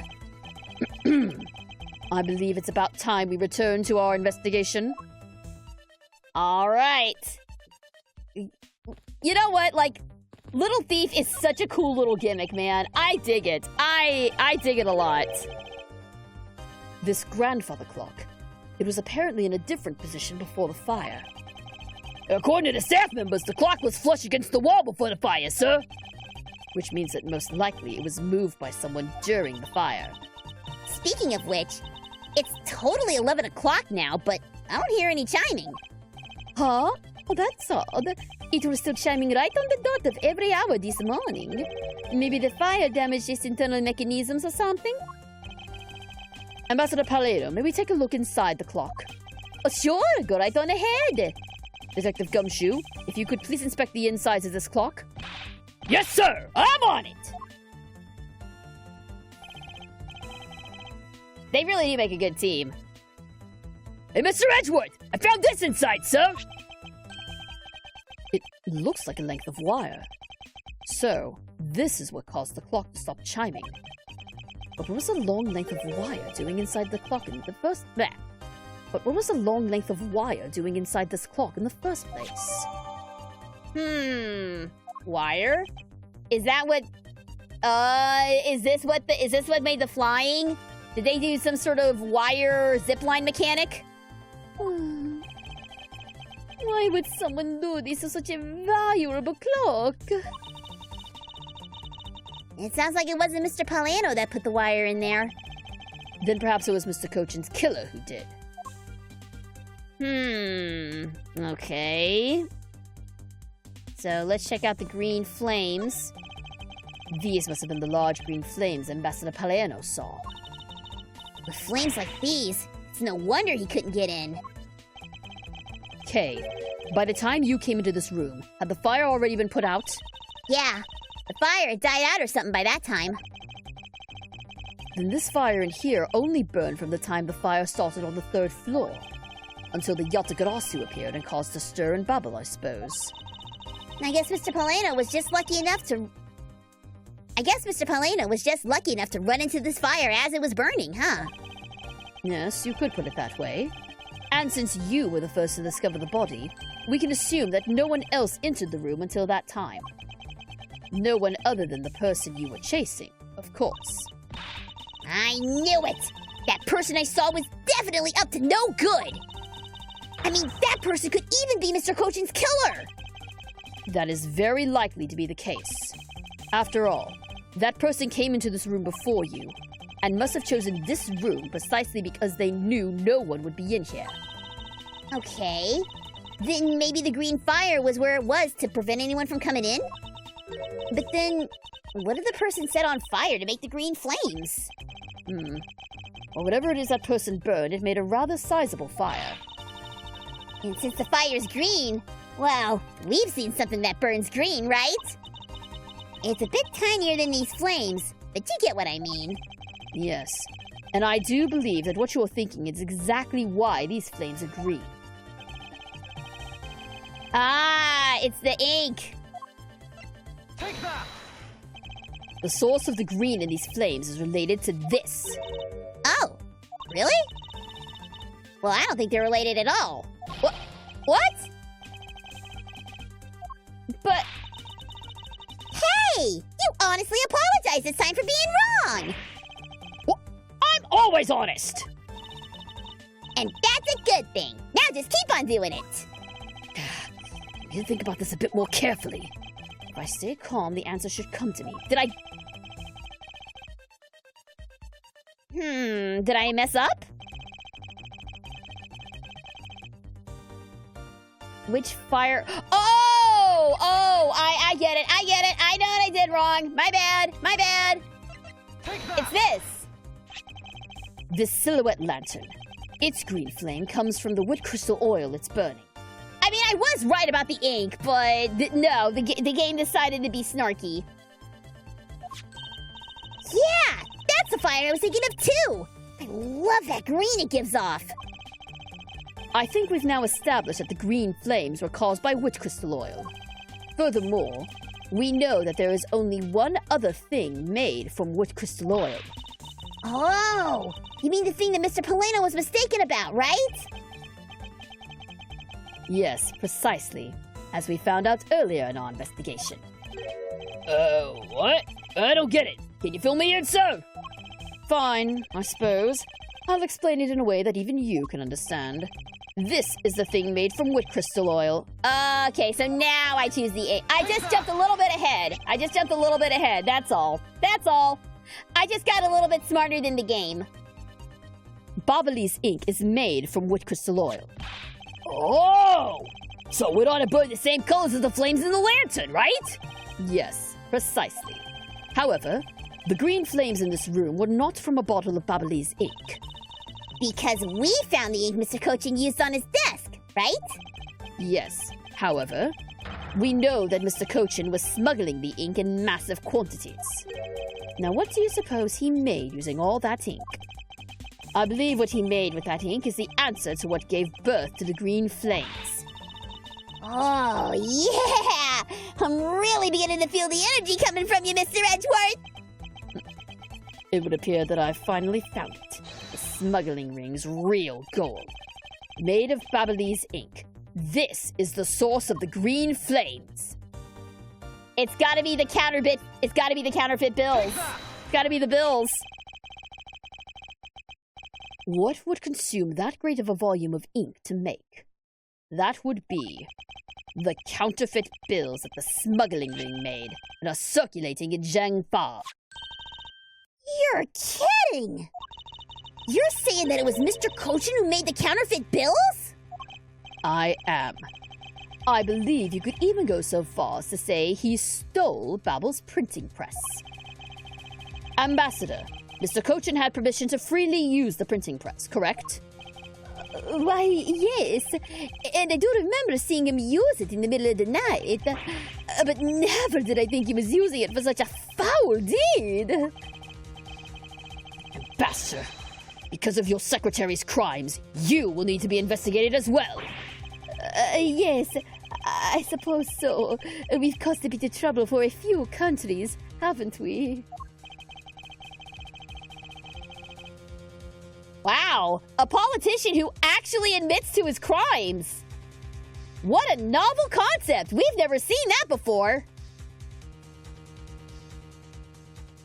It is my duty to search out all who shielded Mr. Cochin and concealed his crime. For they are the ones who started the fire in order to destroy the evidence. All right. Interesting. Is the smuggling ring trying to cause an incident to affect another country's currency? Weird theory, but it reminds me of season 1 finale of Elementary, where Moriarty had a similar scheme. That is interesting. I don't know if it's quite that complex. Well, I say that. This case is already getting really hella complex, so who knows at this point? Alright. Let's talk to Gumshoe, since he's standing here. Detective, you took part in the initial Babble investigation, correct? Yup, sure did. I also helped put out both fires, sir. But that first fire sure took me by surprise. I had a tough time escaping that 5th floor. First I tried the elevator, but I guess someone else had the same idea because it was in use. If I hadn't remembered to use the stairs at that point, I'd have been burnt to a crisp. Would an elevator be out of order in a fire anyway? Hold it! Wait, that's odd. We always warn our staff that in case of a fire, it's dangerous to use the elevator. Okay, thank you! Thank you, Ambassador! Finally, somebody with a good head on their shoulders. Oh? Maybe someone rode on it in a fit of panic. Detective, did you see the Yatagarasu that came into the Babbly's embassy at all? I didn't personally, and the other staff members told me they never got a good look at the person either, sir. I wonder if you could tell me a bit more about what you discovered, Detective. Alright, let's get some more info. The second fire broke out about the time the Yatagarasu was spotted in Alabast. That's also when a suspicious person was spotted in Babel, which caused some panic. So no one was able to get a good look at this Yatagarasu that entered Babel? Yep. All they saw was a mysterious person wearing a long coat. But that ain't enough to make a positive ID, you know? Still, it was enough to make the people who received the calling card panic even more. A person in a long coat. Sounds exactly like the same person I saw. The Yatagarasu that appeared in Alabast was proven to be just a fabrication, a shadow.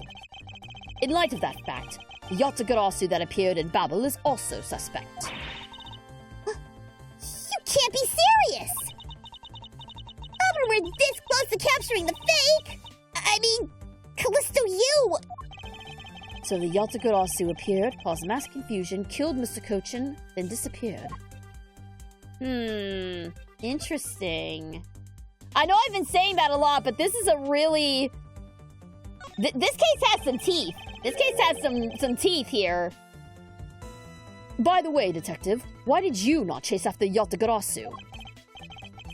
I did! But, well, this embassy is huge, sir.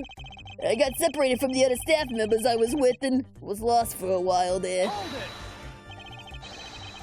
You didn't even memorize the layout of the building you were to guard, Detective? I'll be sure to do that from now on, sir! But you know, it was thanks to me being lost that I was able to come to Kay's rescue. Oh? Is that a fact? Yeah! It was when I was lost and wandering around the third floor hallway, sir. When I heard a scream, I headed towards it right away. Oh, that's probably from when I found Mr. Kochin's body. Yeah, I thought it sounded like us, so I got real worried and I ran as fast as I could. And it was thanks to Gummy that Miss Sheena wasn't able to take me away. He covered for me until you got here, Mr. Edgeworth. Oh, I see. So he can be useful. Once in a blue moon. Oh, come on. He's more useful than that. You know you like him. Still, too bad Agent Sheena got here before I did. I wonder where Agent Sheena was before you found her here. Well, just before I got to this room, I saw her coming out of the room next door. Oh? Agent Sheena mentioned something about chasing the Yatagarasu herself earlier. Well, she apparently helped in putting out the first fire. Then during the second fire, I heard she was busy chasing the Yatagarasu. She seems to be a very dedicated agent. You would do well to learn from her. What are you pointing at me when you say that, sir? We've examined everything in this office, but there's still one thing that bothers me. Perhaps I should ask Ambassador Paleno about it. I mean, there's still a couple of things. There's still a couple of things, though. I haven't investigated everything, have I? Ambassador Paleno, there's something I'd like to ask you about. Yes? About this office. It appears to me to be very similar to Ambassador Alba's office. For example, the location of the fireplace and the position of the grandfather clock. Oh, that's right. You've also paid a visit to the Alabastian side of the embassy. Our two embassies actually used to be one. Yes, I know. Even the pamphlet mentioned that. Which is why the building is bilaterally symmetrical. So no matter which room, the location of the fireplace and the like are exactly the same. Even where the art is located is the same. As my room is currently under renovation, we worked hard to make Manny's room look like the ambassador's office. You mean for your handshake photo op with the Jammin' Ninja? Yes, that's right. I mean, what's a photo like that worth if it's not taken in the ambassador's office, right? Yet another odd expression of Babel's obsessively comparative spirit with Alabast, I take it. Thank you, Ambassador. That piece of information is all I needed to connect the dots. Connect what dots? Oh, but anyway, I'm glad I could be of some help. Okay. How about...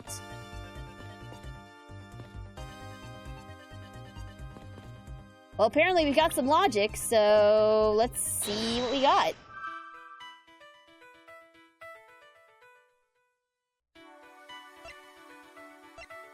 The connected fireplace and the bilateral symmetry, I think that explains the other. The Alabastian and Babalese sides of the building are symmetrical to each other. As we know that to be a fact, then this room's fireplace may also hide a secret passageway. A secret passageway? In Alabast, the fireplace turned out to have a revolving back wall. A revolving wall? That sounds like something out of a ninja house! Oh, there was a trick like that built into the fireplace, sir? Oh, this embassy holds that kind of a secret? There seems to be a lot about this room that you don't know about, Ambassador. I guess it's time to pay the bill for letting Manny do so much work for me. Please, I really want to know about the real Manny and what you know about this room. What are you waiting for, Mr. Edgeworth? Let's get to the bottom of this! Agreed. And my first thought is, it's likely the killer used the revolving fireplace. Looks like just another fireplace, though, doesn't it? So, how do you turn it again? In Alabast, I had to push where the X was on the far wall of the fireplace. Oh, there's an X back there, sir. Let's see what happens when I push it. Ah! You scared me, sir! There is something about this fireplace that lies in contradiction to the facts. Huh? But we found an X where you thought there'd be one, right? We did, but that's not what I was referring to. Something is missing from this scene. What does this contradiction mean for us? Oh! There's no ashes! Because he said that he hadn't cleared out the ashes yet. So why are there no ashes? Ambassador Paleno, you said that you burned some old files in this fireplace today, correct? Yes, I burned quite a few files this morning, actually. And after you did, you forgot to clean out the ashes from the fireplace, correct? That's right, but why are you asking? And why are you making such a scary face? I'm sorry. I admit I'm a bit intimidating when I'm serious. In any case, take a good look at this fireplace and tell me what you find odd about it. Let's see. Huh? Where did all the ashes go? What's the meaning of this, Mr. Edgeworth? Well, you don't really think that Ambassador Paleno was lying, do you? No, there's no reason for him to lie. And I don't believe his testimony is wrong either. It is the fireplace that is causing the contradiction. Kay, I wonder if you might update the fireplace data for me. You got it. I'll add in the ashes from the burnt files, and... Sounds like we pretty much figured everything out now, huh? Well, it was nothing. All I did was follow where our leads led us. Ooh, I sense it coming on. You're about to dazzle us again, right? Oh, you mean that? Well, it's what Mr. Edgeworth is known for, you know. There really is no need for you two to dance around the name of what I'm about to do.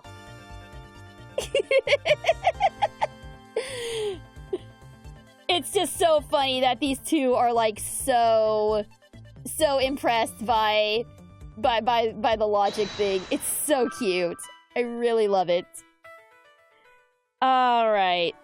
So, the missing ashes, the revolving fireplace. The ashes are probably on the other side of the room. The reason as to why the ashes are missing is simple. It's not because someone cleaned them up, right? No, because even if someone did sweep them up, the fireplace is too clean for that. Ambassador Paleno said that he spilled some Babalese ink while he was burning the files, and yet there is not a trace of the spilled ink on the back wall anywhere. Well, then... I don't know what happened. Well, I'll tell you what happened. The two sides were switched. By using the revolving fireplace wall, the ashes were moved into the neighboring room, which means that this is a clear indication that the fireplace was used. Ba-boom! Then, you mean the person I was chasing disappeared from this room through there? Yes, I believe the person you were in pursuit of is Mr. Cochin's killer. And after committing the murder, they escaped through the fireplace. And who was next door? Who was next door? We so-called it y'all. I need to stop hitting my desk. Wow, Mr. Edgeworth! You figured out the killer's escape route! I have, but this is only the beginning. Now we have to chase the killer down. It's gotta be her! It's gotta be her! We've got her! We've got her ass! If the killer used the fireplace in this room to escape into the next, then it's only logical for us to talk with the person who is in the neighboring room. Well, the person that was in the next room was, Oh! It was that person, sir! That's right, Detective. Agent Sheena.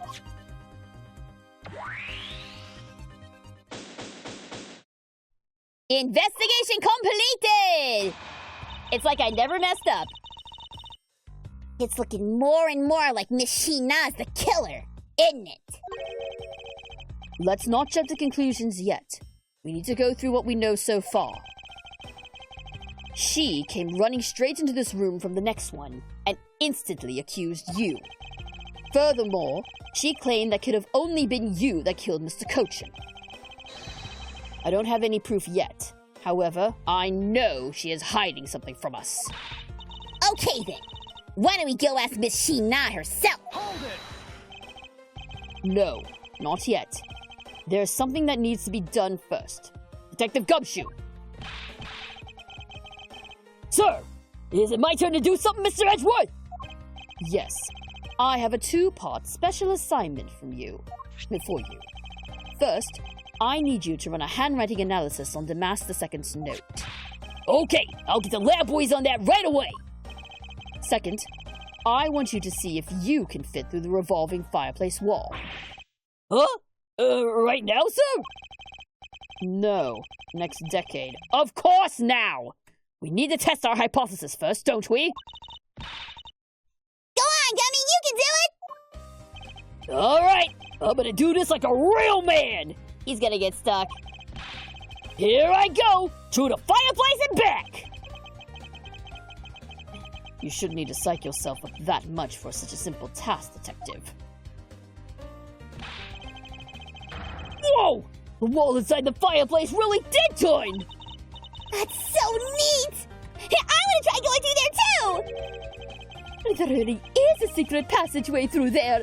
I had no idea. It would appear that the ash really was pushed into the other room. Furthermore, the Babbly's ink you spilled, Ambassador, is there on the back wall. Okay, here I go, sir! Detective, I'd like you to go through there under the same conditions as the killer. Huh? But there's all that ash and stuff. And your point is, we're short on time, so if you could please hurry on through. Yes, sir. He's gonna get all dirty! No! Okay, so now we pretty much have the whole picture, right? No, not yet. Oh my god! There remains a few more mysteries to solve, such as the Yatagrasu's whereabouts, the other smuggling ring members, the two weapons that made it across the border, the key Miss Yu stole 7 years ago. In fact, we haven't figured out a thing regarding how Miss Yu is related to these embassies. Mr. Edgeworth. A number of pieces connect in a very complicated way in this case. It's almost enough to make one completely mentally exhausted. You're telling me! What are you saying, Mr. Edgeworth? I thought you were the one who said that it's easy if you follow the leads. Was that supposed to be Oh, I thought you said it was easy if we follow the leads. Was that supposed to be an impression of me, Kay? If it's info gathering you need, Gummy and I can help with that. Then, all you'd have to do is show off your fancy-schmancy logical deductions. Show off? Does it seem like I'm being boastful when I do that? It absolutely does.